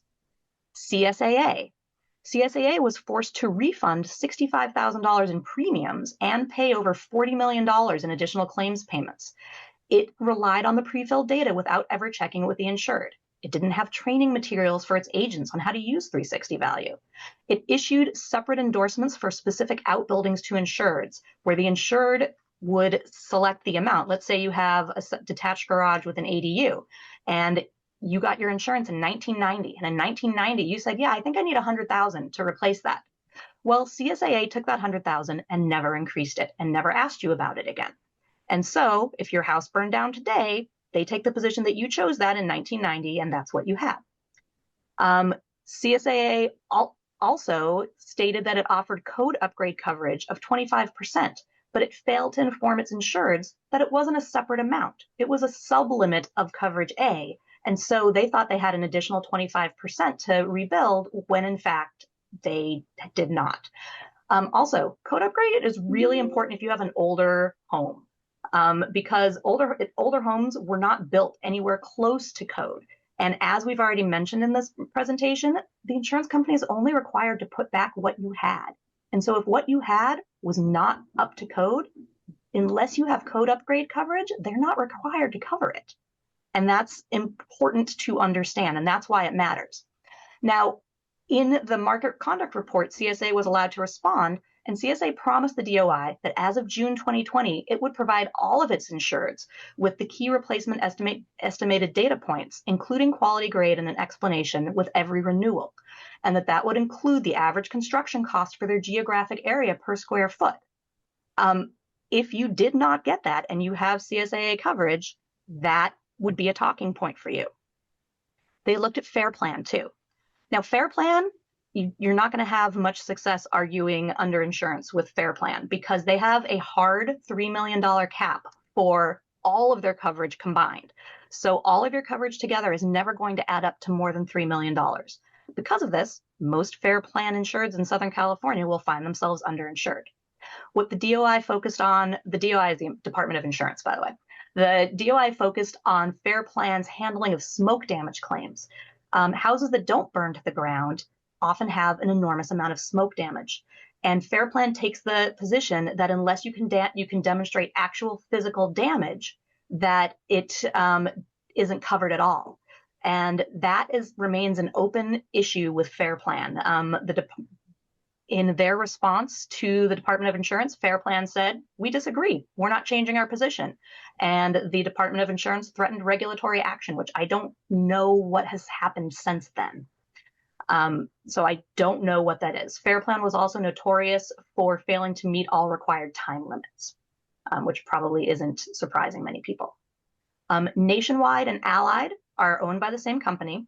Nationwide and Allied were forced to pay out $22 million in additional claims payments and refund $165,000 in premiums. A decade earlier, it had been forced by the Department of Insurance to include a checkbox on its applications to make sure that the agent offered extended replacement cost. Nationwide apparently at some point that checkbox fell off their application software and nobody knew or paid attention. And so many people were not offered extended replacement cost who should have been. They also failed to ask about other structures on a property. So if you had a pool, fencing, retaining walls, septic, it wasn't included in their replacement cost estimate. State Farm was required to pay $5.6 million in additional claims payments. They failed to update replacement cost estimates after the initial insurance was issued, regardless of how long ago it was issued. Agents were frequently found at State Farm to have changed the replacement cost to artificially lower it in the hopes of attracting more customers, thinking that if their amount that they were offering you was less than the competition, you would go with them. But that then results in you being underinsured. State Farm promised in its response that in 2023, all homes in California valued over $4 million would undergo in-person interior and exterior inspection. So if your home was insured at $4 million or more, State Farm was required to send somebody to do an interior and exterior inspection. State Farm also determined in its underwriting guidelines that it shouldn't use 360 value on homes valued over $750,000 because it didn't address the level of detail required to do it accurately. Despite that, State Farm continued to use 360 value on everything. The last market conduct report is for USAA. USAA was required to make additional payments of $5.6 million. When USAA moved to 360 value in 2016, it did not correct the property information in its files. It instead adopted the pre-filled information, which overwrote accurate information. And even though that information remained in their files, if they had looked, they never looked. They also were supposed to automatically include home protector endorsement on any policy where the insurance was at least 100% or more of their estimated replacement cost value, which gives you, it's extended replacement cost. It gives you an extra 25% of coverage. But USAA rarely did that, meaning that insureds had access to insurance that they didn't know they had. And all of those market conduct reports can be found publicly available online at the Department of Insurance website. There are a couple of situations you could run into initially in the next few months where you could have serious problems with your policy. One of those is rescission. An insurance company, is allowed at any time when they look at your application, no matter how old the application is, to see if they can identify any false statements on it. And if they do, they can do what's called rescinding your policy. It's like it never existed. They pay you back the premiums you paid them over the years and say, it was nice knowing you. They are not required, if they rescind a policy, to make any payments under it. It's like you never had insurance. The most common misrepresentations that occur are when the home is not legally owned by the insured. This can be something as simple as your home is technically in a trust, but the insurance was made out to you individually. Insurance companies have tried to rescind policies based on that. Or let's say the home is owned by your elderly parent who isn't able to manage paperwork very well anymore. And so you got updated insurance and it was in your name. The insurance company may rescind the policy if the insurance is in your name, but you don't own the home. If you didn't identify a pool on your application and you had a pool, that's a basis for them to rescind the policy. Also, a number of people in prior wildfires found that Fair Plan rescinded their coverage because they were growing marijuana on their property. The insureds didn't think it was a problem because under state law, it was no longer considered a crime. But if the home's used for anything illegal under state or federal law, then they are allowed to rescind. And under federal law, that remains an issue. We've also talked about the fact that the insurance company cannot cancel you. It's true that they cannot cancel you. If you miss payments, however, then your insurance policy lapses. That's not considered a cancellation. It's considered your error. So a lot of people may be finding out now that their auto payment missed a payment over the last couple of months and suddenly they don't have insurance. The insurance company is required to inform you if you've missed a premium payment. And give you the opportunity to make that. And it's called a grace period. During that grace period, you have coverage. So if your house burned down during the grace period, you still have coverage. And if your insurance company tells you otherwise, that's an issue. If the insurer didn't notify you of the pending lapse, you may still have coverage. If they sent it to the wrong address, you may still have coverage. If the insurer previously accepted late or partial payments that were made in a similar manner to the one that they're now arguing lapsed your coverage, you may still have coverage. Those are situations that could arise in the next few months as you're wending your way through your initial claim. Those are really the only situations where you should need to reach out for help right away. Otherwise, you should be able to get your claim paid without having to retain assistance and without having to give up the money you need to rebuild to any third party. That is what I was going to talk about in terms of underinsurance. And if there are any questions about that, I'm happy to answer them. Otherwise, John, if you want to start. Yeah, we have a good list of general questions that we got a lot of, but let's have John go, and then I'll throw it to everyone, and we'll just go through this list of questions. So now we're going to transition a little bit from talking about insurance and the steps you need to take. John, along with Amanda, are going to talk about some potential other avenues of recovery, potential lawsuits you're hearing about out there. We just want to kind of quell some misinformation and update you on what your rights may be outside of the insurance to recover for the tremendous loss many of you have suffered. So, John, if you can kind of give us the basics on how that works. All right. So I'm going to try to be relatively brief because we're going long here. So the litigation process, as Amanda and the other speakers have said, that should be a secondary consideration. Not it's very important, but in terms of the process, you've got to focus on your insurance claim now and try to get that squared away as best you can. And then there is potentially at least a litigation remedy that you could try to be made whole, essentially. Right now, as you may have heard in the media, we don't really know the cause and origin for sure of any of these fires. CAL FIRE does their investigation. That's the state agency that investigates these things, and that's what they look for: the cause, origin. Origin means where did it start, cause is what caused it. And there's been stuff in the media. The Palisades fire, they say that there was a fire on New Year's Eve caused by fireworks, and that may have been somehow a hot spot, and it ended up causing the Palisades fire. We don't know for sure. There may end up being a viable third party that has some liability for having caused that. In the Eaton fire right now, there's a video. I saw it on the local news here on Channel 4 on Sunday.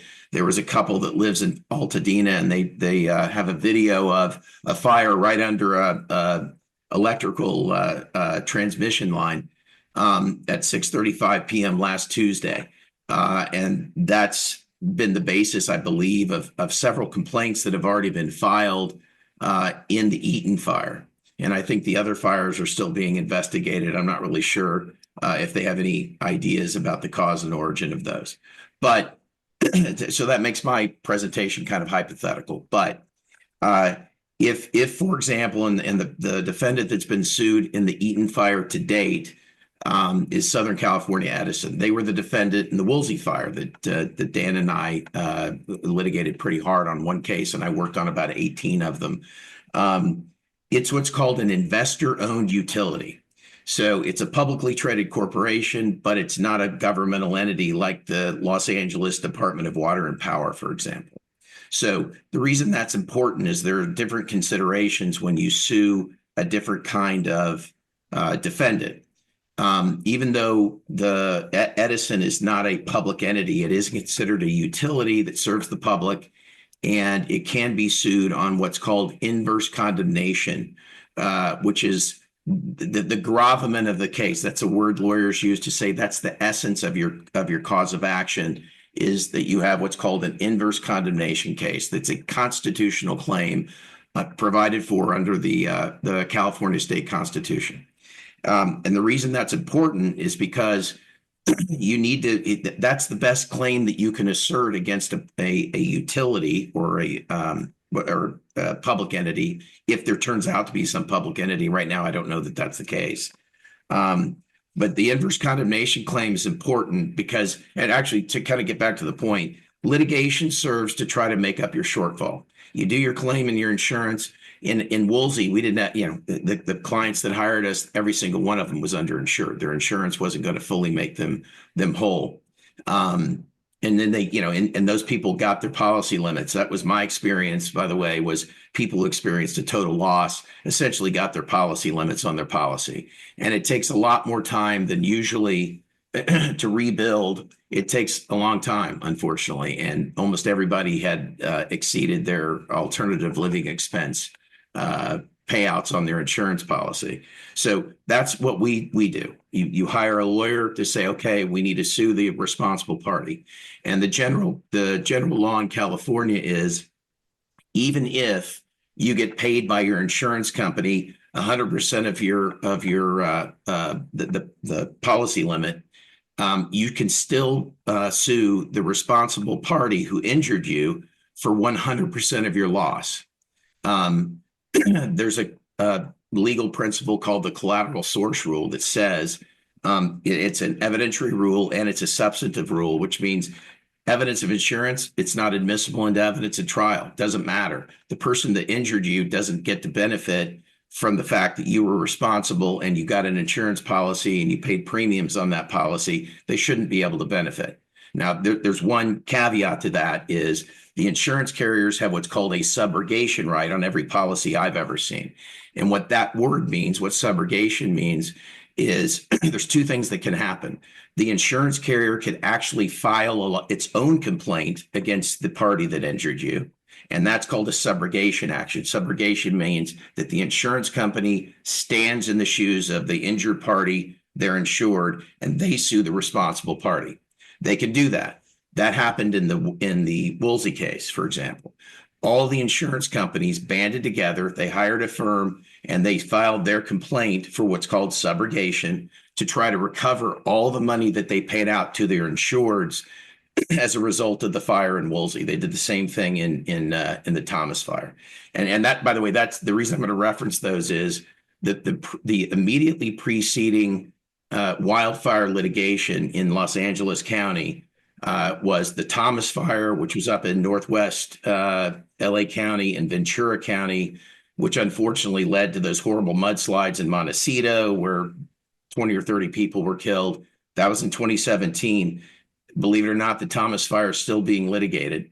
Then the Woolsey fire happened in November of 2018, and that's still being litigated too.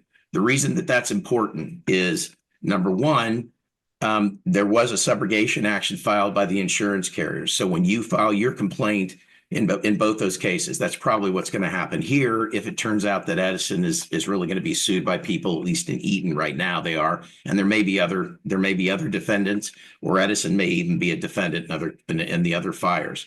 But the point is that the insurance carrier can sue, and when you sue Edison or the responsible party, the Edison is going to say, well, we get a credit because they sued for subrogation, the insurance carrier, so we should get a credit for the money that your insurance carrier paid out. So if you have a $3 million loss, you got $1.2 million on your insurance policy, you have a shortfall of $800,000. You can still sue the responsible party for 100% of your loss, but the insurance carrier has a right to say, hey, we paid you and you've been overcompensated now, so we want to get part of that recovery.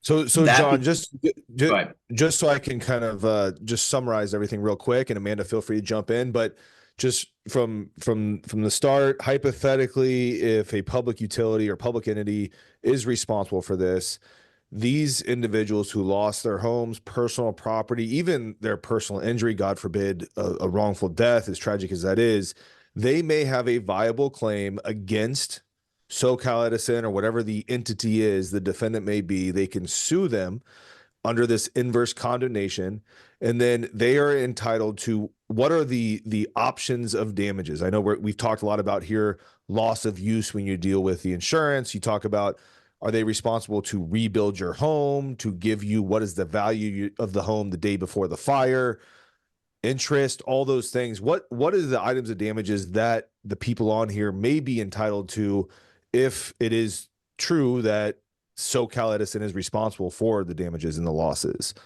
Amanda or John, Right. whoever wants to. John, go first, and I'll jump in if I need to.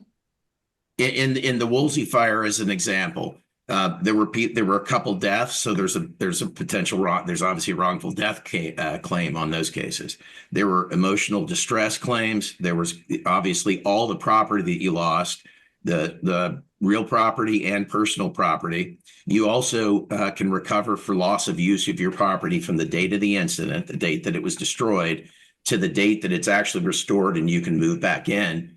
And under inverse condemnation, the reason that's such a good claim is that, and not only do you get loss of use, you can sue to recover all of your lost personal property.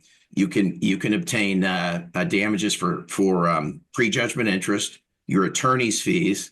You can get your expert witnesses, their costs paid for, and then the general rule for loss of real property is you get the lesser of diminution in value to the property as a result of the injury or cost of repair. However, without going all the tall grass, the Orndorff versus Christiana case says that if you have a bona fide interest to repair your property, which definitely applies. I've done this a lot. I've never, ever lost that. You say, no, we have a bona fide interest, especially in your primary residence, to rebuild that property, even if the cost to rebuild it would be more than what they would say the diminution value would be.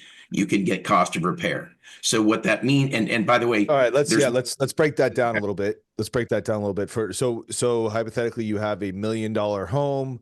You've been there for 40 years and you love it. You want to rebuild that home. Your insurance is only $300,000, let's say hypothetically.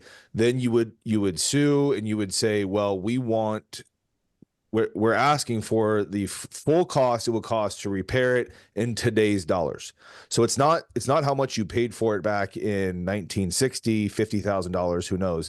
It's what is the cost it will cost to replace what I had the day before the fire in the dollars of the date it will start to be rebuilt. Is that correct? That's getting into some of this tall grass as well, because Dan and I dealt with that on our case. But yes, Amanda, why don't you? I mean, your comments or thoughts on this? Yeah, so it's as John said, the law allows you to recover when we're talking about the rebuild of property.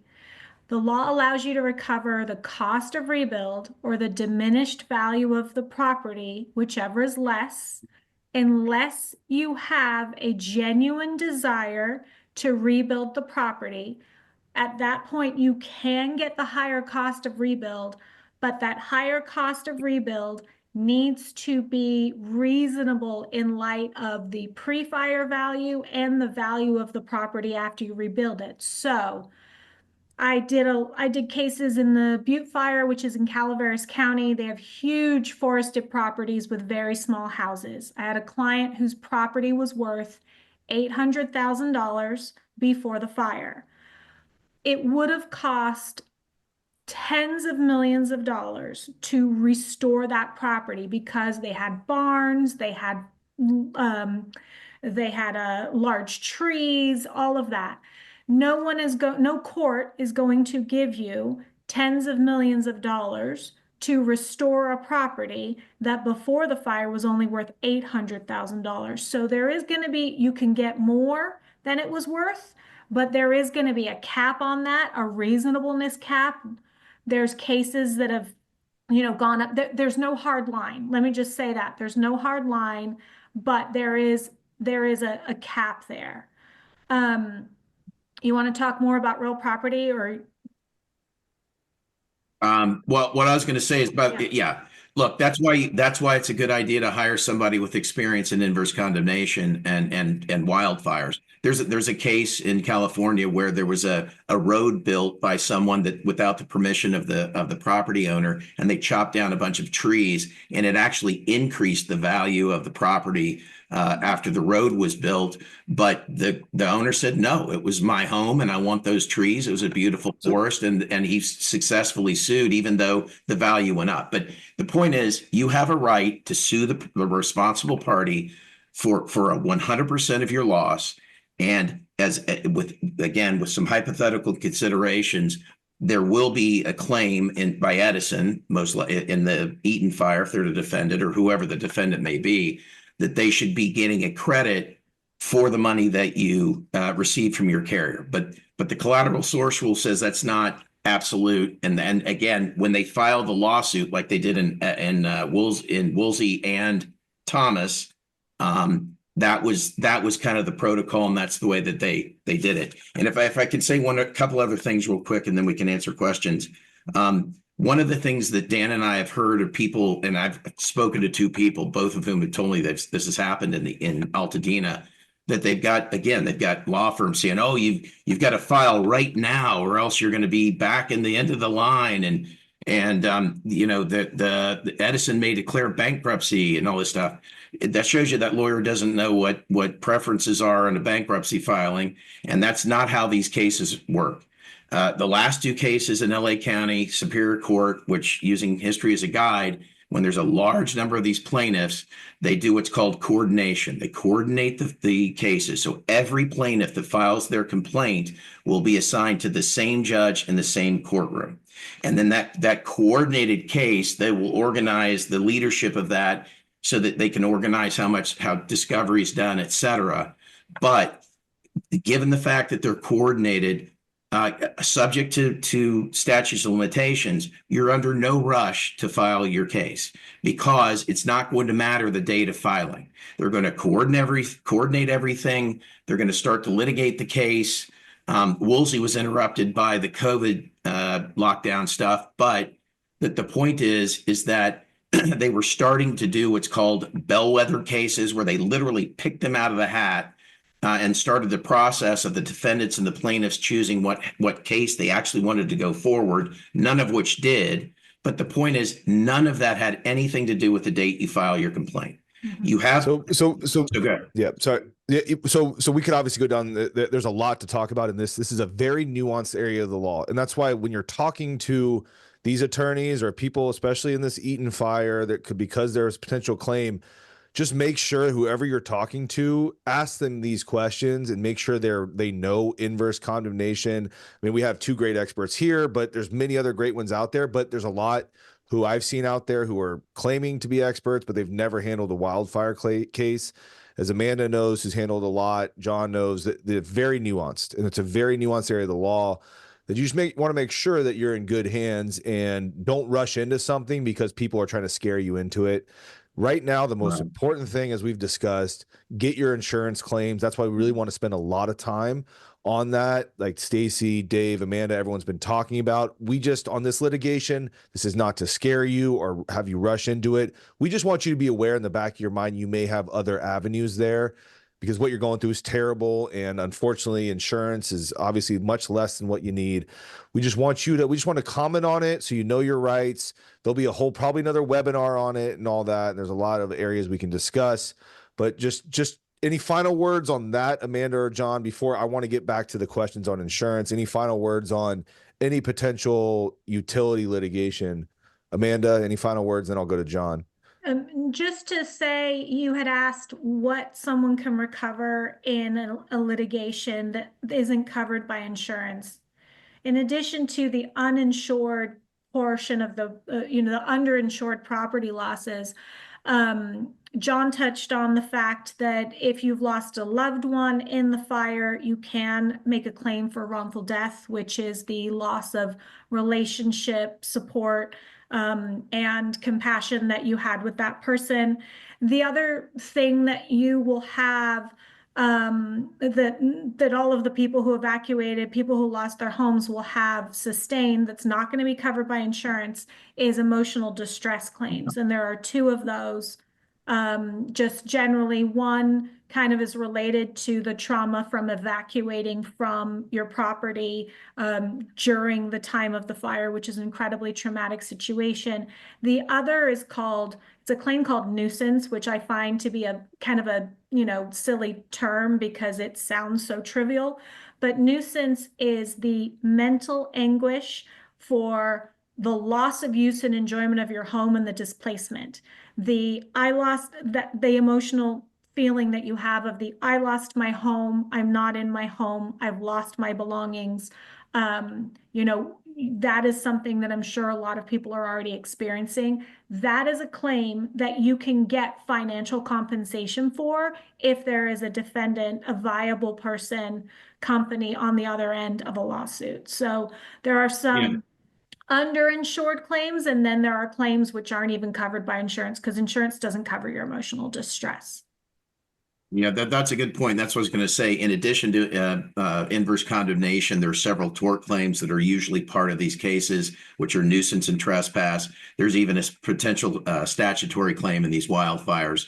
But the point is that, as we said, you can get the cost to repair your property. You can get the loss of use for the time from the date that it was injured to the date it's restored to its.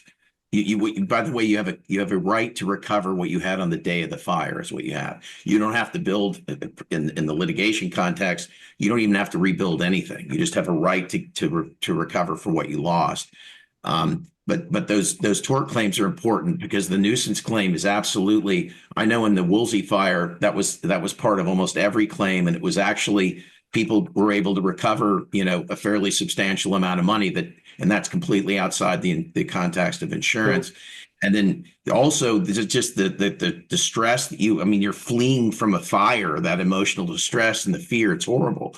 And that was a big deal in Woolsey, and it's going to be a big deal in some of these fires too, I think. So that's the benefit of litigation, to make up the shortfall and to get damages that aren't really available under insurance. So the final thing is the statute of limitations that people should know about in these.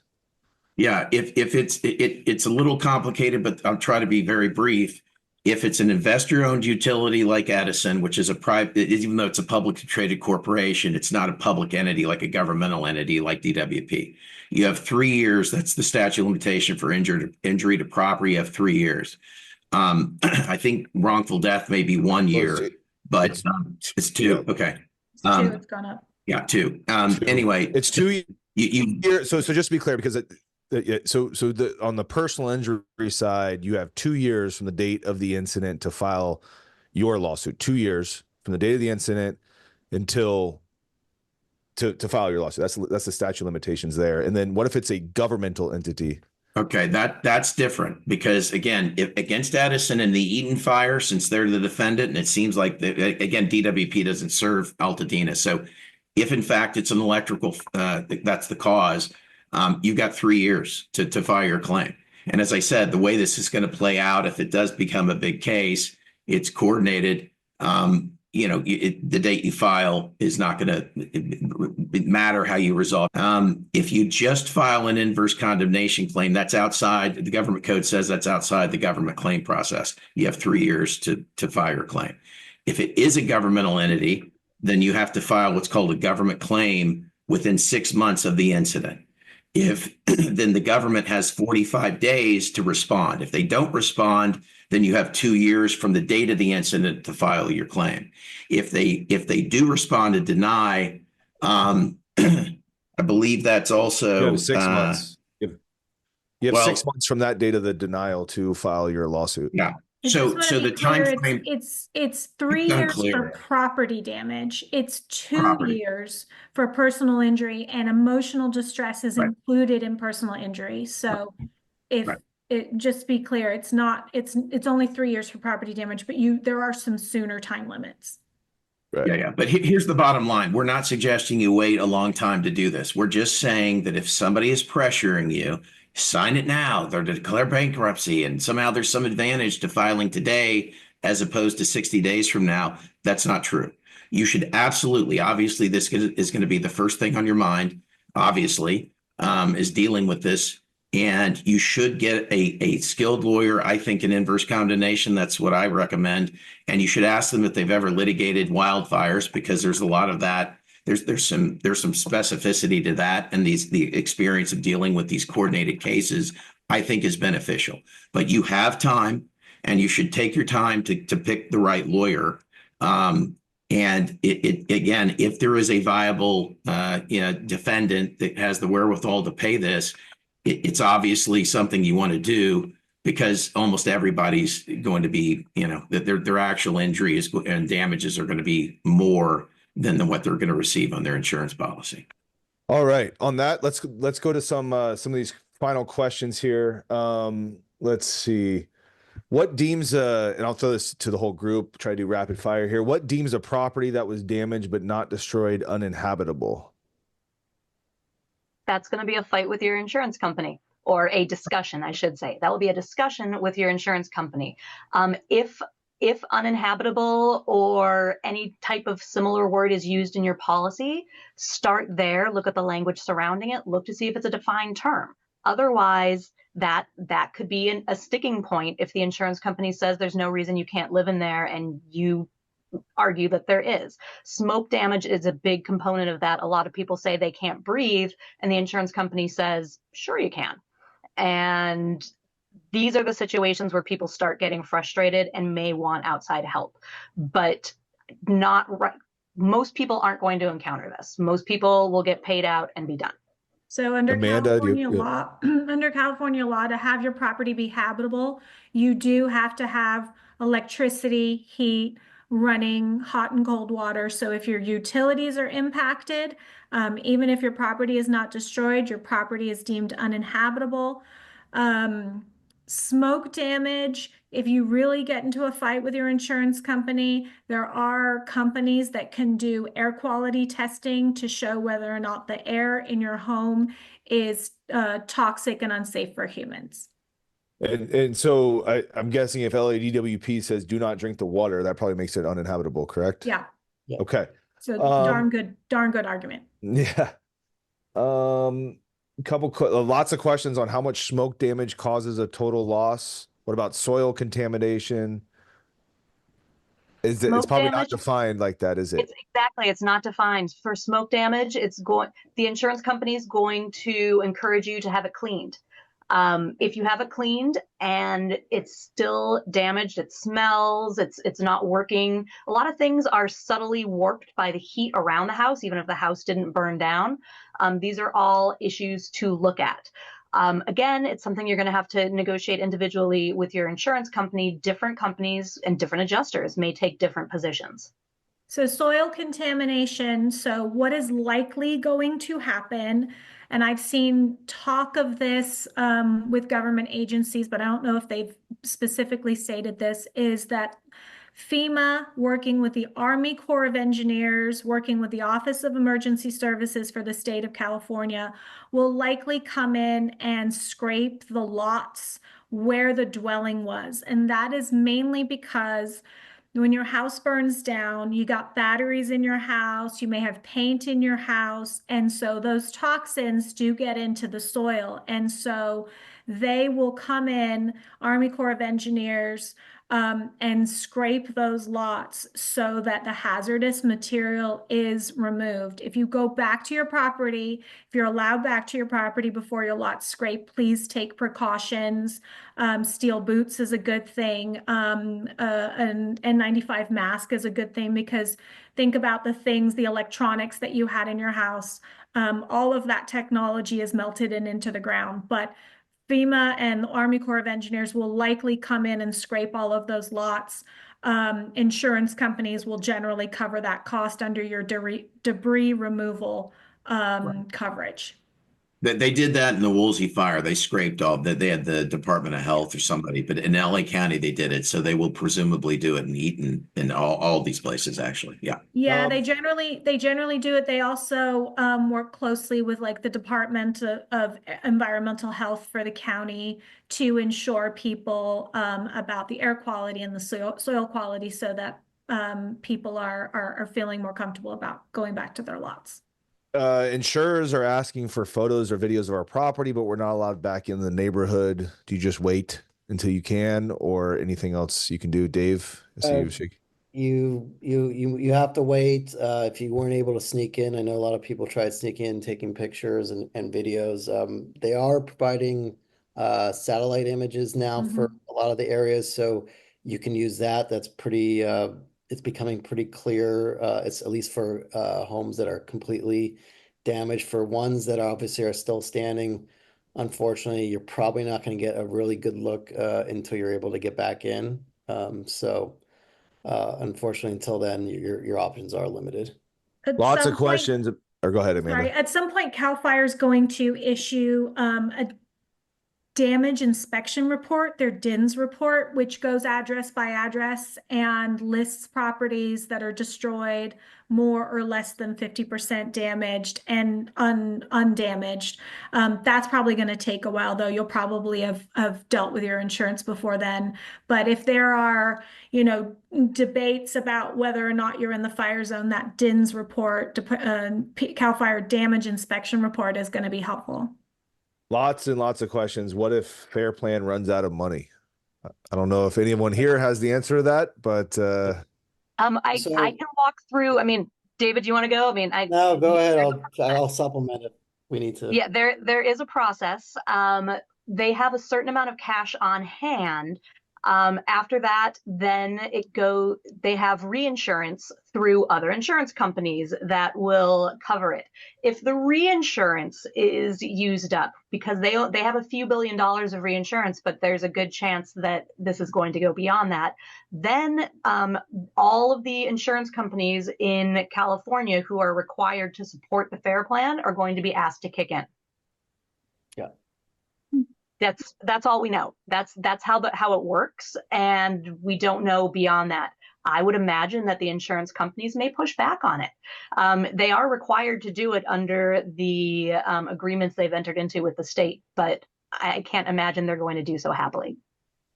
I think we touched on this, but I think do we still have to pay our mortgage if our house was destroyed? Yes. Yes. Although, definitely reach out. There's you can get a forbearance, make it some sort of an agreement, with your mortgage company.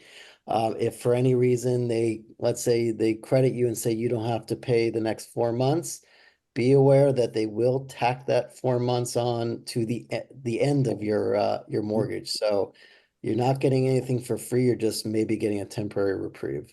Yeah, forbearance is not forgiveness. Right. Correct. It's a delay. Lots of questions on people who were in the process of renovating and renovations were underway. What if the insurance hadn't changed since the reno started? Possibly completed construction, ADUs. There are a few issues with this. The insurance company is going to take the position that if you didn't tell them that they're not responsible for the additional value to your home. Right. Also, there are policies where if you were undergoing significant renovation, you may have needed some separate insurance coverage during the renovation. It is possible, and I'm not trying to scare anyone, I just want to alert you to this. It's possible that your current insurance doesn't provide coverage while your house is being renovated. And that means it is possible you could find yourself uninsured. I'm not saying that is the case at all. I'm saying you should look into it, because you don't want to find this out further down the road. So I know this is unrelated, but I guess the recommendation for anyone doing remodel, reach out to your insurance, make sure you have coverage while you're remodeling. Mm-hmm. Correct. So, from a homeowner's perspective, there's two things that you usually should do. If it's anything that requires maybe demolition, anything more than just, minor cosmetic work, you should always inform your homeowner's insurance company that you're doing this work in what's called it's home under construction endorsement. Anything significant is usually, as Stacy alluded to, could be voided in your policy for coverage, and you do need what's called a builder's risk policy, or a course of construction. So, if you were doing major construction, You know, again, that could be an issue if you did not alert your insurance company or have supplemental coverage. And then Same with a let's commercial see. policy as well. Okay, a lot of people are concerned that they took FEMA funds already but have insurance. Should they do something? Should they self-report or is anything? It doesn't hurt to self-report. It's like I said, FEMA uses the terms uninsured and underinsured, and they do not define them well, but they're very clear that your insurance, your losses need to be covered by your insurance before being covered by FEMA.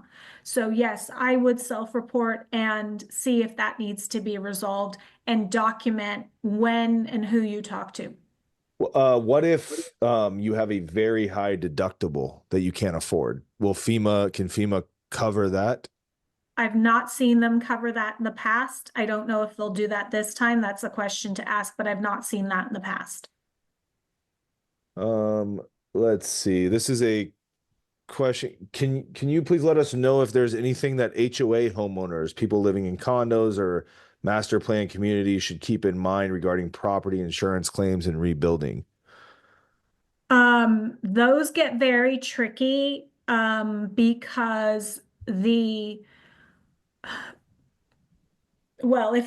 it's a condo with an HOA, the person only owns the inside of the four walls and the HOA can sell the entire thing. They can choose to rebuild, they can choose not to rebuild.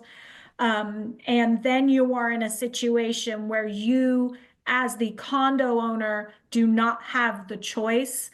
I think that's the same for any complex where the HOA owns the land and owns the property and gets to decide. So I would say keep in contact with your HOA representatives, the HOA president, find out what their insurance is, find out what their intentions are, ask them to keep everybody updated. That does get tricky because, versus owning a single family home where you own the home and the property and you get to make the decision on whether you're going to rebuild, you don't have the same decision when there's an HOA involved, especially if it's a condo or an apartment. And you need to look at what's called the CC&Rs, which are essentially the bylaws of those kinds of mutual benefit corporations. So if you have those, you probably need to talk to a lawyer, but you're right. There's a distinction between the common areas and the separate portion of the complex that the owner owns. And there are a lot of attorneys in the state of California that do specialize in HOA issues. It's not a practice area I do, but there's a number of firms you can find who specialize in HOA issues. Yeah. A couple final questions here. If I had a total loss, does umbrella insurance work with HOA insurance? Dave, you probably... No, umbrella insurance really goes to liability, and because this is a property claim, this unfortunate umbrella policies do not cover that. Yeah, umbrella policies are usually I did something wrong and I have to pay somebody and I have extra coverage to protect my assets versus someone destroyed my property, which is not generally covered by an umbrella. The only thing I would say is the distinction, though, is some people sometimes conflate what is an umbrella policy versus what is an excess policy. So you can have excess property coverage, which would then supplement on top of your primary policy. So that would be different. So if you do have an excess property policy, then obviously then that would be to your benefit, and you definitely would make a claim, assuming that the damage exceeds your primary. And that's a good reason to make claims under any policies you have. It's better to get a denial than find out later that you could have had coverage and you didn't. Right. Lots of questions about what if I'm a landlord? Do I get loss of use if I wasn't there, if I didn't live in the property? Yes. Depends. Yes, if you are a landlord, you should have and David may be able to speak more to this, you should have a policy that is specific to a landlord, to renters, a landlord policy rather than a homeowner policy. Yeah. And that includes fair rental value, which means you should be able to have that income replaced every month until the place is rebuilt or habitable again. That's But- true in the litigation context too. If you're a landlord, you've got, you can recover the rental income. So But it's, again, it's called that's different not- things, but it's kind of, you get your money, but it's a different kind of policy and it's called different things. Yeah, and by the way, you want to definitely check your policy because it's not necessarily a given that you have that coverage. So you want to make sure that you do have that coverage in place. So there are some carriers where you are a landlord and you're renting your whether it's a dwelling or another type of structure, and sometimes you would have wanted to make sure your agent put that coverage or the insurance carrier put that coverage, but it's not a given. So you want to definitely check your policy and make sure you have it. Okay. All right. Well, I know that we went way over, but we just think it's so important. I know everyone on here really believes that we just want to, give you as much information as we can. We know that there was a lot here that we unpacked. And we do have materials that the BHBA will be sending out to every single person who registered. There'll be a packet that Stacy and Amanda and the rest of the speakers put together. And there's a link in materials that I know they've been put on a Google Drive throughout this webinar on a chat. They will also be emailed. A recording of this will live on the BHBA YouTube page. So feel free to send it around. Again, we know this is a lot of information. You all are just suffering tremendous loss here and have a lot to think about. Like I said, haven't slept. So you can rewatch this or replay this, look at the materials. I know all of these speakers here are willing to help. Any chance they get, anything you need, just let us know.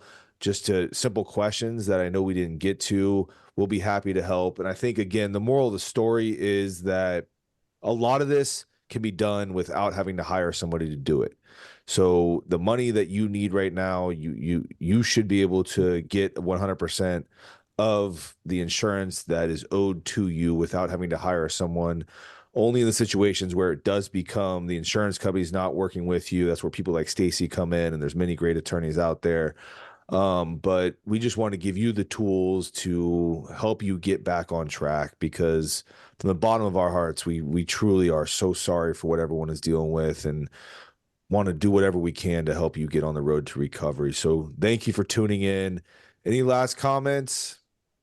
No? All right. Well, so with that, we will end this webinar. Thank you for tuning in. I know the Beverly Hills Bar Association will be coming out with many more to help people through this really tough process right now. So thank you for tuning in. Take care.